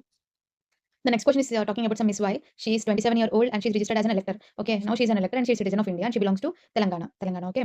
Now the question is asking, Miss Y would be qualified for the membership of which of the following? Okay, I know certain qualifications. For example, I know that panchayat के लिए age requirement 21 से ज़्यादा होना चाहिए. And then MP of Lok Sabha, Rajya Sabha, right? MP of Lok Sabha or MLA, जो भी हो, lower house. For the lower house, basically, if you're talking about the lower house, then the age requirement is 25. And if you're talking about the upper house, their elder house, therefore their age is 35. And then their MLC, okay. Basically, Rajya Sabha, okay. अगर हम राज्यसभा लेंगे तो 30. And then we have president, vice president, governor. Their requirement is much more higher than the Rajya Sabha. It's 35. This is what I know. Now she's 27-year-old, therefore she's not qualified for these two, but she's qualified to these two. I mean, she can be an MP of Lok Sabha or an MLA of Legislative Assembly. Okay, let us see. Membership of Lok Sabha, it's correct. Membership of Rajya Sabha, wrong. Membership of Legislative Assembly of Telangana, correct. Membership of Legislative Council of Telangana, again wrong. So option 1 and 3, option A. With reference to parliamentary form of government, okay, the fundamental idea behind disqualifying MP from holding an office of profit under the government is based on which of the following? So, under the parliamentary form, how do you disqualify an MP? What is the main reason? I mean, on the basis of what you will decide whether an MP should be disqualified or not? Doctrine of separation of power, executive, legislative, judiciary, okay. Doctrine of parliamentary sovereignty. Parliamentary sovereignty means parliament is the supreme authority over the constitution, and constitution can be amended by the parliament, etc. Doctrine of rule of law. Rule of law implies supremacy of law, okay. Supremacy of law implies no person is above the law, everyone is equal before the court of law, something like that. So it holds rule of law. And then doctrine of harmonious construction. Harmonious construction implies, for example, let's say law 1 is in conflict with law 2, then court should give a judgment, right? That judgment should be so that it will not obstruct both of these laws. So the judgment should be equal. That is, harmonious construction must be there while passing judgment so that it will uphold both law 1 and law 2 and it will not obstruct any other law. Okay, that is harmonious construction, judgment must be there. So this is, by seeing the name you can tell what's the doctrine about. Now, when in the parliamentary form of government, when they are checking the disqualification related to office of profit, what are they going to see? This is something that I need to do with some logic, okay. Office of profit में parliamentary sovereignty का role क्या है, तो मैं पहले B को eliminate करूंगी. Option elimination सही होगा. And then rule of law office of profit. अब मैं थोड़ा सोच सकती हूँ एग्जाम हॉल में कि चलो रूल ऑफ लॉ को अवॉइड नहीं कर रहे तो ऑफिस ऑफ प्रॉफिट को अवॉइड नहीं कर रहे. See that talking about the origin of office of profit and I think it has nothing to do with rule of law. And next I will eliminate for the time being. Harmonious construction judgment के बारे में, तो office of profit का क्या लेना देना है. अब doctrine of separation of power हो सकता है ऑप्शन एलिमिनेशन के बाद, क्योंकि now I try to give some explanation to this. For example you have executive, legislative and judiciary, right? Now what's going to happen? Legislative, they are holding some office of profit in the name of governor. He is part of executive, let's say. Now legislative, he is an MP, therefore an MP cannot be governor. That is what we are telling, right? So we are thinking this governor has some office of profit because he is now legislative and is going into executive. So therefore I can mark doctrine of separation of power as correct. Okay, you are getting how I eliminated. Okay. Now it is assertion and reason based question. The provision of 10th schedule of Indian Constitution with respect to the voting against the instruction of the party will not be applicable during election of the members of Rajya Sabha. See, the question is clearly about anti-defection law. First, you need to know certain exemptions in anti-defection law that usually people don't know. First thing is this Kuldeep Nair case. That is one exemption. So in the Kuldeep Nair case, Supreme Court said that during Rajya Sabha election there will be open ballot, right? In that time people will be voting whomever they want. So in such kind of thing, what can happen? The other party member might say that see, you voted to someone other than our party, therefore I will apply whip against you. But that is not possible. That is what Supreme Court said in the Kuldeep Nair case, that Rajya Sabha election, it is not a proceeding of house, but it is an external electoral process. Rajya Sabha election, it is not proceedings of house. Therefore, whip cannot be applied during Rajya Sabha election. That is what Supreme Court said in the Kuldeep Nair case, that there cannot be whip during Rajya Sabha election. Now let us see this. The provisions of the 10th schedule with respect to voting against the instruction of the party will not be applicable during the elections of the Rajya Sabha. That's correct. And the elections of Rajya Sabha is conducted through an open ballot. It is conducted through an open ballot and it is not applicable. These two statements are correct, but it does not explain statement 1 now. See, if it is an open ballot, then whip can be applied because you are openly defaming. But that is not giving the explanation for statement 1. The explanation is this: the Kuldeep Nair case 2006 Rajya Sabha elections, they are not proceedings of the house. They are external. They are just external electoral process. Okay, therefore they are not subject to it. That should be the explanation. So option B will be correct. And also I want to tell you one more exception. This is first exception, and the second exception is when it is subject to disqualification. For example, I belong to party 1. Okay, I want to go to some party 2 rally of party 2. Rally of party 2. Then will I be subject to whip? I am openly going to some other political party in a rally. In such a scenario, it means that I am openly giving up my membership of the political party 1. Voluntary giving up of membership. Does voluntary giving up of membership, does it constitute anti-defection law? Yes. Therefore, that is simply telling that I am voluntarily giving up my membership. Okay. Therefore, whip can be applied in such scenario, definitely. That is something that you need to know. Okay. One is Kuldeep Nair case and the other is a rally part where people tend to confuse. Here, ADL can be applied if you go to a rally, and here, if you even vote against your party, whatever your party said, that will not constitute to whip. I mean, that will not constitute to ADL. Okay. Rajya Sabha elections, they are not part of ADL, and they are external electoral process. Also, I want to tell you split and merger. Do you know the timeline? 52nd Constitution Amendment Act 1985. It introduced ADL and 10th schedule. Okay. And next, in the year of 1993, Kyoto Holohan versus Jaichillu. In the year of 1993, it said that the speaker and chairman, their decision, it is subject to judicial review. Okay. And then in the year of 2003, I think again, 91st Constitution Amendment Act of 2003. What happened here? It introduces split and merger. I mean, it deleted split and introduced merger. Implies for if there is 1/3 split, then it will also be subject to IADL. But 2/3 of member, if they are merging and going to some other party, then it will not consider it as a ADL, anti-defection. So 2/3 merger, it is not ADL, but 1/3 split, it is ADL. Okay, that is what that was decided in the 91st Constitutional Amendment Act of 2003. Okay, now let us see. In cases involving matters related to corrupt practices, members of parliament can be disqualified for maximum period of 6 under the RPA. Okay. Okay, right. Which one of the following is empowered to decide the actual period of such disqualification? Who usually तो हम सोच लेते हैं कि Election Commission of India, right? But if you have studied constitution, you will realize that it will either be presiding officer or president always. President, he will act upon the advice of Election Commission of India. Okay, that is the normal thing that you need to know. For defection, especially, yes. For disqualification, whenever you see, if it is something related to anti-defection law, of course, that if it is from A to F, clause A to F, then it will be presiding officer, speaker, or chairman. But if it is related to RPA, such kind of disqualifications, then it will be the president upon the Election Commission of India recommendation. Therefore, the answer D is correct. So knowledge is important. Okay, people will immediately take mark yeah as soon as they saw RPA 1951. No, it's the president of India on the advice of ECI. The next question, question number 22. Do you remember, what do you remember? From where does the state legislature start? It starts from 168, right? 5 to, you know the table? What's the table? 5 to 78, 79 to 122, and 124 to 147. And then this will start from some 152 or 153. एक number बढ़ाना 167 and then 168 to 212 and this is 2142 I think 237 something like this. So now legislature, as we can see, state legislature is from 168 to 212 and 168 talks about the constitution of legislatures in the state constitution. ये तो normal है. 168 के बाद क्या है? Abolition or creation of legislative councils. So 169 talks about abolition or creation of legislative councils in the state. Currently there are only 6 states which are having legislative councils, so that we know: Andhra Pradesh, Telangana, Karnataka, Maharashtra, Bihar and Uttar Pradesh. And next 170, article 170, it talks about composition of legislative assemblies. This 170 and 171, they are the important clauses, right? Do you remember what is for 170? 170, it is the composition of, you are now going to decide the composition of legislative assembly, and 171 is the composition of legislative council. And legislative assembly, what is the composition? If you remember, 60 less than or equal to, I think 60 less than x less than 500. That is for legislative assembly. And legislative council, it's 40 less than or equal to x less than or equal to 1/3 of total strength of legislative assembly. So basically, this is the strength of legislative assembly and legislative council. So these limits, it must not be breached. For example, minimum to 60 members होना चाहिए and maximum can be up to 500. Okay, I mean यहाँ पे less than or equal to नहीं, सिर्फ less than symbol है. Okay. And अगर इसका exact strength चाहिए तो हम कहाँ पे जाएंगे? Representation of people act में जाएंगे. Okay, 60 to 500 and then for legislative council it is minimum 40 and maximum is 1/3 of the whatever legislative assembly strength is there. Okay, can you remember these numbers? I think it's easy. Just start with the legislative assembly and then legislative council. Okay, तो 40 लिखना, यहाँ पे 50 को 500 कर देना और यहाँ पे 60, 40, 50, 60 something, you know, 30, 3, 4, 5, 6. These are the numbers.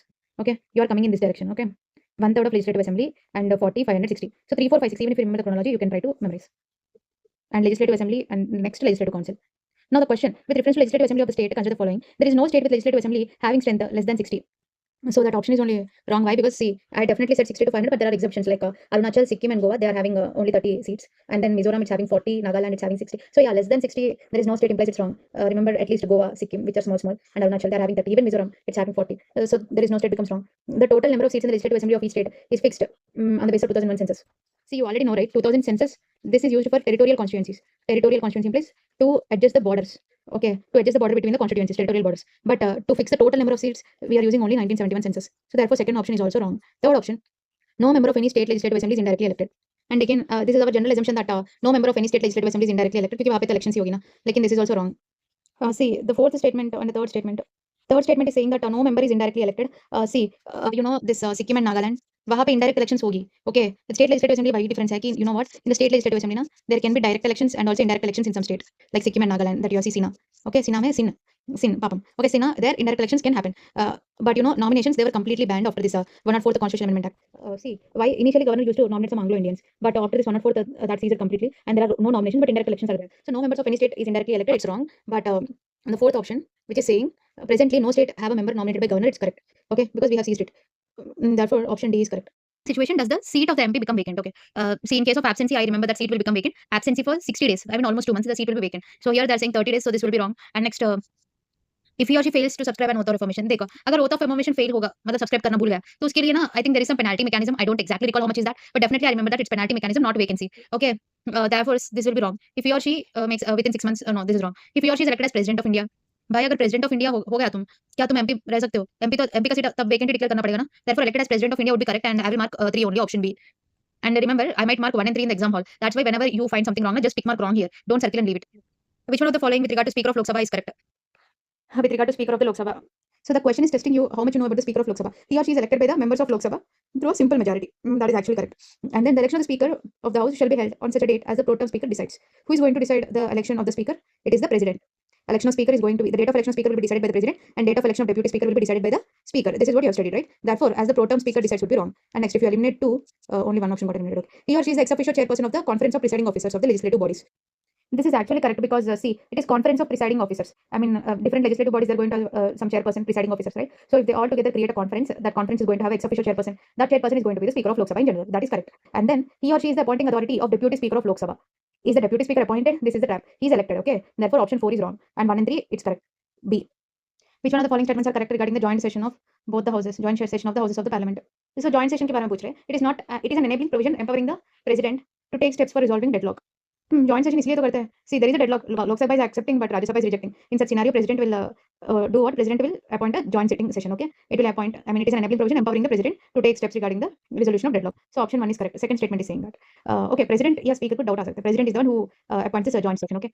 Second, it is not obligatory upon the president to summon the houses to meet in a joint sitting. That's correct. If president want to resolve, then only he will appoint joint sitting. But in general, it is not obligatory upon the president to summon the houses to meet in a joint sitting. It is being notified by the president. Of course, joint sitting is notified by the president only. And next, it is frequently resorted to establish the supremacy of Lok Sabha. Joint sitting and supremacy of Lok Sabha. Resort का मतलब क्या है? Resorted implies doing something unpleasant because there is no other choice. Okay, so it is frequently resorted to establish supremacy of Lok Sabha. Does joint session establish the supremacy of Lok Sabha? No, right? So this is wrong. Option B is the correct answer. The question is asking about one-line whip and two-line whip. I mean, basically about the instruments of whip. So let us see the various types of whips. One is one-line whip. What is one-line whip? As we can see, there are three types of whips. First is one line whip. One line whip को single line से denote करेंगे, single underline से. And then this is the first whip, one line whip. And next we have two line whip. Two line whip, two lines से denote करेंगे. And then three line whip, 1, 2, 3 line.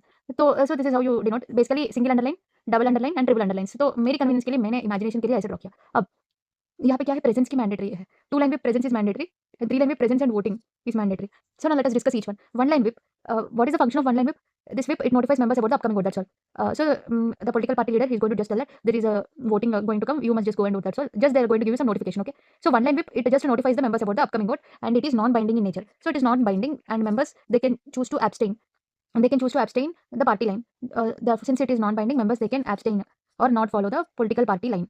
Okay, so even if they don't follow the political party, they are not going to face any serious disciplinary action in this one line whip. Okay, and it is denoted by single underline. That's about one line whip. Now let us see two line whip. So two line whip, it is not just notifying member, it is also about directing members to be present in the house. So basically here you see that members, they are getting notified in the one line, and in two line it directs the members to be present, and to be present it is binding. Okay, of course you must present, your presence is mandatory, but anyways I will not tell you whom to vote, it's your wish, but you must be present for voting. Presence is required, so that is a double underline, that is a two line whip. Okay, now let us see three line whip. Three line whip, it's the most stringent directive, like for critical matters like no confidence motion and some major bills are there, right? For that we are going to use this three line whip. In that case, for example, let's say you are dealing with no confidence motion. In no confidence motion, definitely you need to make the political party which is in opposition to lose its confidence. Therefore, voting requires mandatory. Therefore, in such a critical scenario, political party might say that we are going to use three line whip. Everyone must vote no confidence. Okay, that is what political party is going to direct its members, right? That is three line whip. They must be present. Everyone must be present and everyone must vote. That is three line whip. Okay. So defying a three line whip can lead to expulsion from a political party or defection. So if a member is not following three line whip, it might lead to anti-defection law. Okay, defection can happen. This is what it's written. Now let us try to attend the question. Consider the following statement regarding the instrument of whip. While a one line whip compels the members to be present. No, one line doesn't compel, so this is wrong. Two line whip directs them to vote. No, three line directs them to vote. First option is wrong. Second, if a member defies a political whip to be present and don't as per the party line during the voting, it may lead to his or her disqualification from the membership. That's correct. Okay, the office of chief whip of political party in parliament enjoys the same rank as the minister in the union cabinet. Office of chief whip is same as of minister in the union cabinet in the table of precedence. I remember the table of precedence. In that I have nowhere seen this office of chief whip. But yes, union cabinet minister, his rank is 7. But office of chief whip is nowhere seen in the table of precedence. They're just trying to confuse you. This is also wrong. Therefore, option 2 only, B is correct. This table of precedence, it is important because I'm seeing a lot of questions. Let's just go through it. First, we are having the president, right? President, yeah, president ka rank number 1 hai, president, vice president, and next we have prime minister, governors, former presidents, deputy prime minister, chief justice of India, and speaker of Lok Sabha. Are having rank 6, and cabinet minister who is on rank 7 is always asked. So rank 7 पे कौन-कौन है? Cabinet minister, union cabinet minister, chief minister of states within their respective states, deputy chairman of planning commission, former prime minister, leader of opposition in the Rajya Sabha and Lok Sabha, holders of Bharat Ratna decoration. It's very difficult, but remember all these three that you are seeing, for example, all of them are having same rank. Union cabinet minister, and next chief minister of states, and next deputy chairman. Union cabinet minister is having equal rank as that of the chief minister of the state, and then we are having deputy chairman. I mean, you have chairman and deputy chairman for Rajya Sabha, right? So deputy chairman, planning commission, former prime minister, leader of opposition in the Rajya Sabha and Lok Sabha, LOP. So all of them are important to be memorized. Okay, cabinet minister, union cabinet minister and chief minister of the states, and next deputy chairman, planning commission, former prime ministers, and then leader of opposition in the Rajya Sabha and Lok Sabha. Rank 6 पे कौन है? Chief Justice of India and Speaker of Lok Sabha. They are in the rank 6. Okay, just I will remember the top 7 ranks. President, vice president, prime minister, governor of the states within the respective states, former presidents are in the rank 5, and deputy prime minister is also in the rank 5A. And next we have 6, chief justice of India and speaker of the Lok Sabha. In the rank 7 we have cabinet, union cabinet minister, chief minister of the states, deputy chairman, planning commission, former prime ministers, and then leader of opposition in the Rajya Sabha and Lok Sabha. Okay, still we have many other ranks. I think there was a question on rank 23. Honestly, it's very difficult to remember, so I'm not going through it much. Anyways, this much we are sure, right? Union cabinet minister rank 7 है, और वो तो mentioned ही नहीं है यहाँ पे. I mean, office of chief whip, it's not mentioned in rank 7, so it's wrong. Going to the next question, I want to tell you what's point of order, because this is something we have never discussed. Point of order is a point relating to the interpretation or enforcement of the rules of procedure. So there are certain rules which are not even there in the rule book. Now you need to interpret. So point of order, let's say a person, he can call for attention motion, etc. motion, right? He can also call for point of order. So using this, A member can raise points relating to the interpretation of the rules of the procedure of the House. Whenever a point of order is raised, the chair is bound to hear at least substantial part of member submission to rule. Okay, so now I'm going to issue point of order. I'm telling that as per the earlier Supreme Court direction or guidelines, this and so on, and therefore I'm interpreting this. So whenever I'm saying that chairperson, whoever is there, he must at least listen to me. Okay, at least listen to some substantial part. That is point of order. And now let us see the question.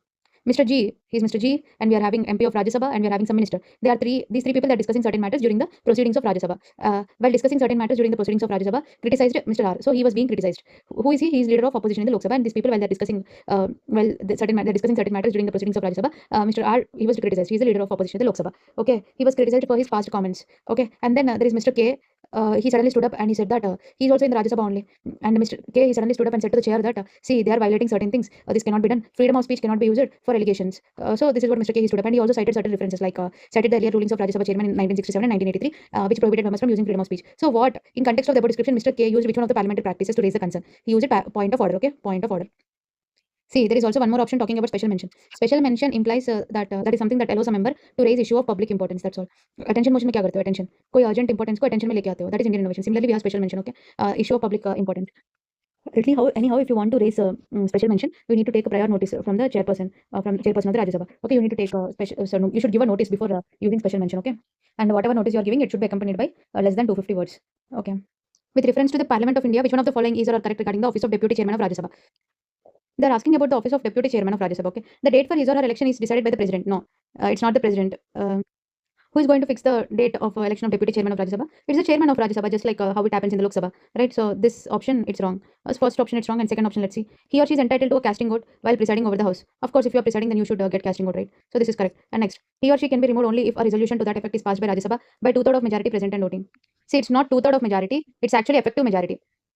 What is effective majority? Effective majority is 50%, more than 50% of effective strength. Effective strength would be total members minus vacancies. That is the effective strength. So for the presiding officer, we have seen that whenever there is a motion of removal, then there will be effective majority. Special majority would be wrong. It's actually effective majority. Okay. Next, when the office of deputy chairman becomes vacant, a new deputy chairman must be elected within a period of 6 months. The constitution does not say 6 months actually. It says as soon as possible. Therefore, this option will also be wrong. Option 2 B only. 2 only. Option A. Let us try to answer the next question. With regard to the panel of chairperson, Lok Sabha. Okay, panel of chairperson of Lok Sabha, consider the following. Panel of chairperson is drawn from the ruling party only. Okay. See, only statements are usually wrong. Actually, it's not restricted to ruling party only. To ensure the diversity, panel of chairpersons, they are going to be from different political party. Also, chairperson itself implies impartiality, right? Therefore, panel of chairpersons they are going to be from different parties. So this is wrong. Next, wrong. Always mark it here. Okay. Next, panel of chairperson is nominated by different political parties and appointed by Speaker of Lok Sabha. This is very true. So true. And next, panel of chairperson consists of 10 members, and one of them presides over the House when both the Speaker and Deputy Speaker are not there. Absolutely correct. It has 10 members. Therefore, option 2 and 3, option B is correct. The next question is asking about Mavlankar rule. What does it say? It says that it talks about minimum strength. M for minimum. Minimum strength for a political party to be recognized. That's all. Minimum strength of the party in the House of People needed to be recognized as a parliamentary party in the House. Option C. Okay. Mavlankar rule. Next question. Indian polity, when the Lok Sabha is dissolved, the bills that has been introduced and is pending before the Lok Sabha lapse. See, there is only one bill that I remember introduced in Rajya Sabha and pending in Rajya Sabha. So that bill will not lapse. The rest of all the bills, they are going to be lapsed. And president sent it for reconsideration, or president returned the bill. All of them also, they are not going to be lapsed. Okay. Now let us see. A bill that has been introduced and is pending in the Lok Sabha lapse. Correct. A bill that is introduced and passed by the Rajya Sabha but pending before the Lok Sabha, that also lapse. And then a bill that has been passed by both the houses of the parliament but is pending assent for the president, lapse. No, it will not lapse. And the fourth statement, a bill in regard to which the President of India notified his or her intentions to summon the House to a joint sitting before the resolution of the Lok Sabha lapse. If President summoned for joint sitting, it will not lapse. Okay, this is also wrong. Therefore, 1 and 2, option A. Now there are 3 statements and it's assertion reason based. First statement to say what is the first statement? A motion of no confidence can be moved only against the entire Council of Ministers. Yeah, okay. The Council of Ministers shall be collectively responsible to the House of People. Correct. An individual minister is not necessary to be the member of either House of the Parliament at the time of his or her appointment. It's correct. They, without even becoming an MP, they can still be a member. They can be a minister. Example, S.J. Shankar, right? He is not an MP, but he was a member of Rajya Sabha at that time. Now, is the statement even explaining statement 1? I don't think it's explaining. Okay. I don't really feel like this third statement is explaining. What is the second statement? The Council of Ministers shall be collectively responsible to the House of People, and that is the reason why a motion of no confidence can be moved only against the entire Council of Ministers, because it is collectively responsible, right? Therefore, all are correct, but only statement 2 is explaining statement 1. I'll go with option B. With reference to Lok Sabha, consider the following statements. While any resolution for the removal of the Speaker of Lok Sabha is under consideration, he or she shall not preside. That's correct. Suppose if it is removal of the speaker, then why will he preside? He will not preside. This is correct. And then he or she shall not have the right to speak. It's wrong. He or she shall not be entitled to vote. It is also wrong. Why? If the speaker is not entitled to be the chairperson, or if the speaker is not entitled to preside the house, then he's going to sit as an MP. If he's going to sit as an MP, of course he's going to vote. Right? Therefore, shall not be entitled to vote. It will be wrong. Option A. With reference to annual financial statement, consider the following. It is prepared by the Ministry of Finance, Government of India. If it is not Ministry of Finance, I cannot remember any other ministry which can prepare AFS, annual financial statement. Okay. As per the Constitution of India, the president shall, in respect of every financial year, cause to lay the annual financial statement before the House of People. Is it the president who is going to lay down? No. Actually, it's the president only. As per the Constitution, it says the president shall, in respect of every financial year, cause to lay down. But the focus area is not the president. Okay. The focus area, every statement is going to only have one focus area, only before the House of the People, only before House of People. So, is the AFS not laid down in front of the Rajya Sabha? It is laid down in front of the Rajya Sabha also. So, this is wrong. Third option, when the annual financial statement is not passed by the House of the People, then the Prime Minister submits the resignation of the Council of Ministers. See, if House of People, if that means what? See, if House of People they are not accepting AFS, that means there is no majority. If there is majority, of course, it must have been passed by the House of People. If it is not passed, it means that the Prime Minister must submit the resignation of the Council of Ministers. They are failing confidence. This is correct. So 1 and 3, option B. And administrative expenses of the office of the CAG. Okay, how many of the following are the charges on the Consolidated Fund of India? Expenditures. How many of the expenditures are charged on the Consolidated CFI? Okay, administrative expenses of CAG. See, I think I've already discussed it. Constitutional bodies का CFI पे ही charge होगा, ये तो सही है. And salaries and allowances of judges of high courts is also correct. And then such sums as Parliament may by law provide in the form of grants in aid to certain states. Actually, there is a classic trap here. I forgot to tell you. Consolidated Fund of India versus Consolidated Fund of State. That's the classic trap. I discussed this in the judiciary. And the salaries and allowances of judges of high court, it's Consolidated Fund of State. Okay, so this is wrong. And next, such grants in aid, it's Consolidated Fund of India only. Redemption charges related to debt raised by the government of India. Okay, whatever debt is there, if it is not from CFI, from where? Okay, this also is correct, and therefore only 3. Urea subsidy scheme was introduced in this year's budget with an appropriation amount of rupees 6. See, now let us look at the options first and then see the question. Vote of credit. What is vote of credit? Whenever you are seeing some unexpected demand and suddenly you need money, then you are going to use this vote of credit. And there is excess grant. Excess grant implies you have already spent a lot in the financial year. In excess you have spent. So, so you have already spent in excess in the last financial year. Now in this financial year, you are just asking that it will take me X amount only, but last year I spent a lot, so give me money for that. That is something that Parliament has already approved before. Therefore, if it gives money for the excess money that I spent in the previous financial year, that is excess grant. And what's additional grant? So let's say in the annual financial statement, you did not ask a budget for certain service, but now you are thinking that you want budget for that. So you can apply for additional grant. That is additional, that's all, for new service. The additional grant is for new service. Excess grant implies previous financial year. See, and the fourth one is exceptional. There might be certain special thing in this financial year that might not be repeated in the upcoming financial years. So exceptionally for this financial year, you want this grant. That is exceptional grant. Okay. So excess is you spent excessively in the previous year and now you want grant. That is a excess grant. Additional grant, you want some additional grants for the new services that you are thinking, which is not included in your annual financial statement. And then exceptional grant, there is a grant for the exceptional service that is only excluded for this financial year. That is exceptional grant. Okay. Now let us see the question. Urea subsidy scheme was introduced in this year's budget with an appropriation of rupees X. The actual expenditure of the scheme is rupees X plus Y. So this is the actual expenditure, but this year the appropriation amount is rupees X only. This is what it was introduced. Which one of the following type of grant can the government of India seek from the legislature to cover the over expenditure amount of Y on the scheme? So Y, previously this was the amount, but in this budget the amount is only this much X. But actually it's X plus Y, but in this budget you are saying X. That means for the previous for the previous year expenditure, now you are asking, that is excess grant. You spent excessively in the previous financial year. Okay. What is vote of credit? Unexpected demand raise was there. So if there is unexpected demand raise, then of course you need some extra money. That is vote on credit. Okay. Which one of the following statements regarding the contingency fund of India is correct? Contingency fund of India, it is created through an act of Parliament. That is correct actually. See, we are having contingency fund in the Article 267 clause 1, right? So this was not directly in the constitution. There was this Contingency Fund of India Act 1950, where they decided that a certain fund must be kept for emergency purpose. So it is created through an Act of Parliament, Contingency Fund of India Act 1950. Okay, it shall be held on the behalf of the President of India by a secretary to the Government of India. Okay, this is correct. And the President can make advances out of this fund to meet an unforeseen expenditure. This is also correct. Okay, so option D. With reference to abolition or creation of state legislative council, consider the following. Parliament may by law provide for the creation of legislative council in state if the legislative assembly of the state passes a resolution by the majority of total membership, that means absolute majority, and not less than 2/3 of members present and voting. It's correct. अगर total membership और special majority दोनों है तो हाँ एक legislative council create हो सकती है. A law passed by Parliament for the creation of legislative council is not deemed to be a constitutional amendment under Article 368. If you read the state legislature, you will get to know that under Article 169, it itself says that legislative council which is created, it is not a constitutional amendment under Article 368. So this is actually correct, not deemed correct. And then a bill for the creation of legislative council of the state can be introduced in Parliament only with the prior recommendation of the President. There is no such thing required. You do not require any President recommendation. Okay, so this is wrong. This is wrong. 1 and 2. Let us see the 41st question. If any question arises to whether a member of House of the People has become subject to disqualification at 10th schedule, the President decision, it's not President actually, it's the presiding officer.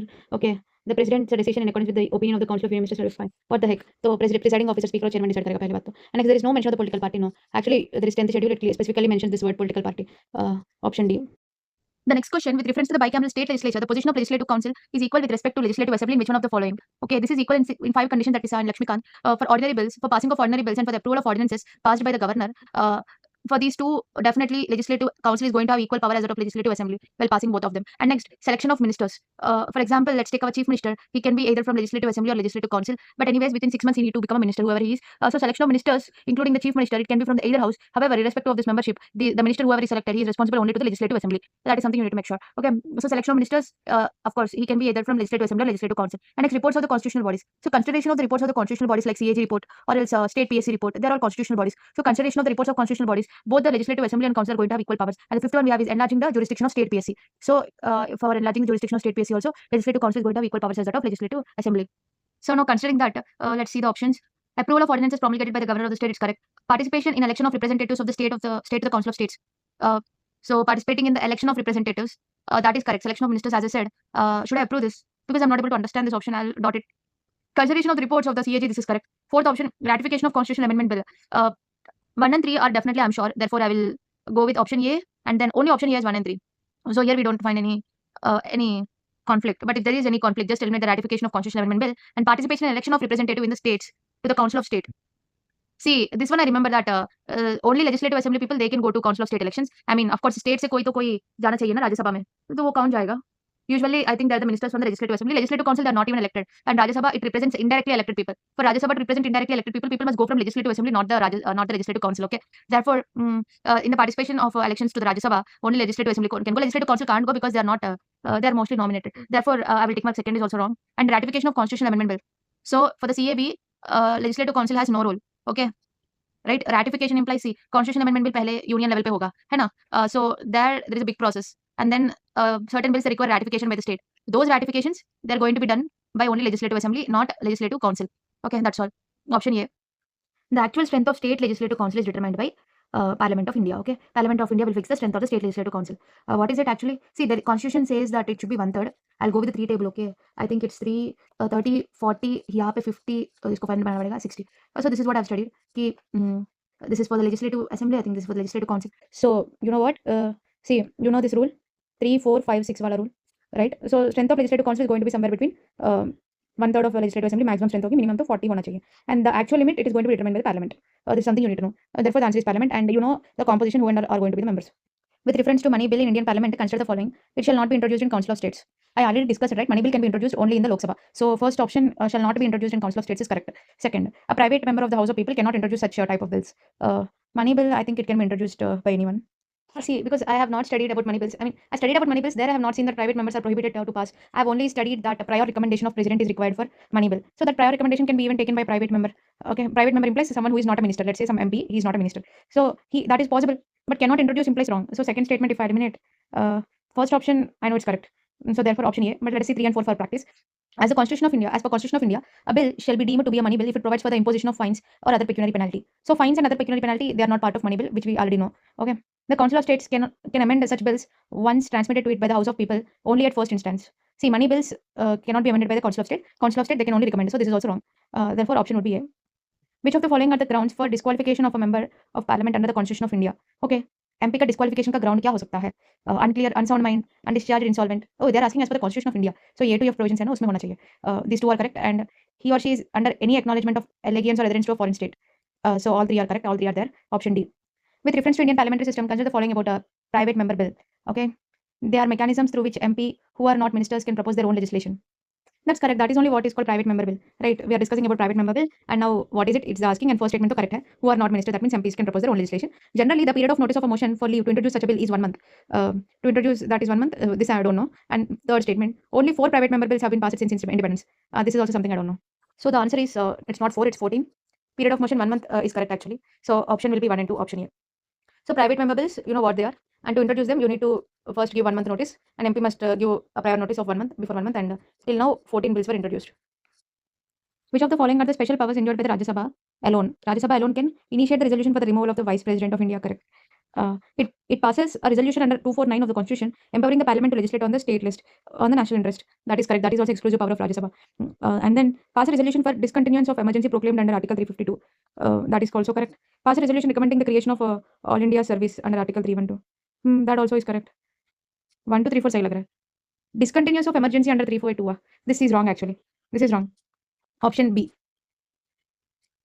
See, one thing I remember about emergency is that you require special majority by both the houses. Two-third of majority you require, right?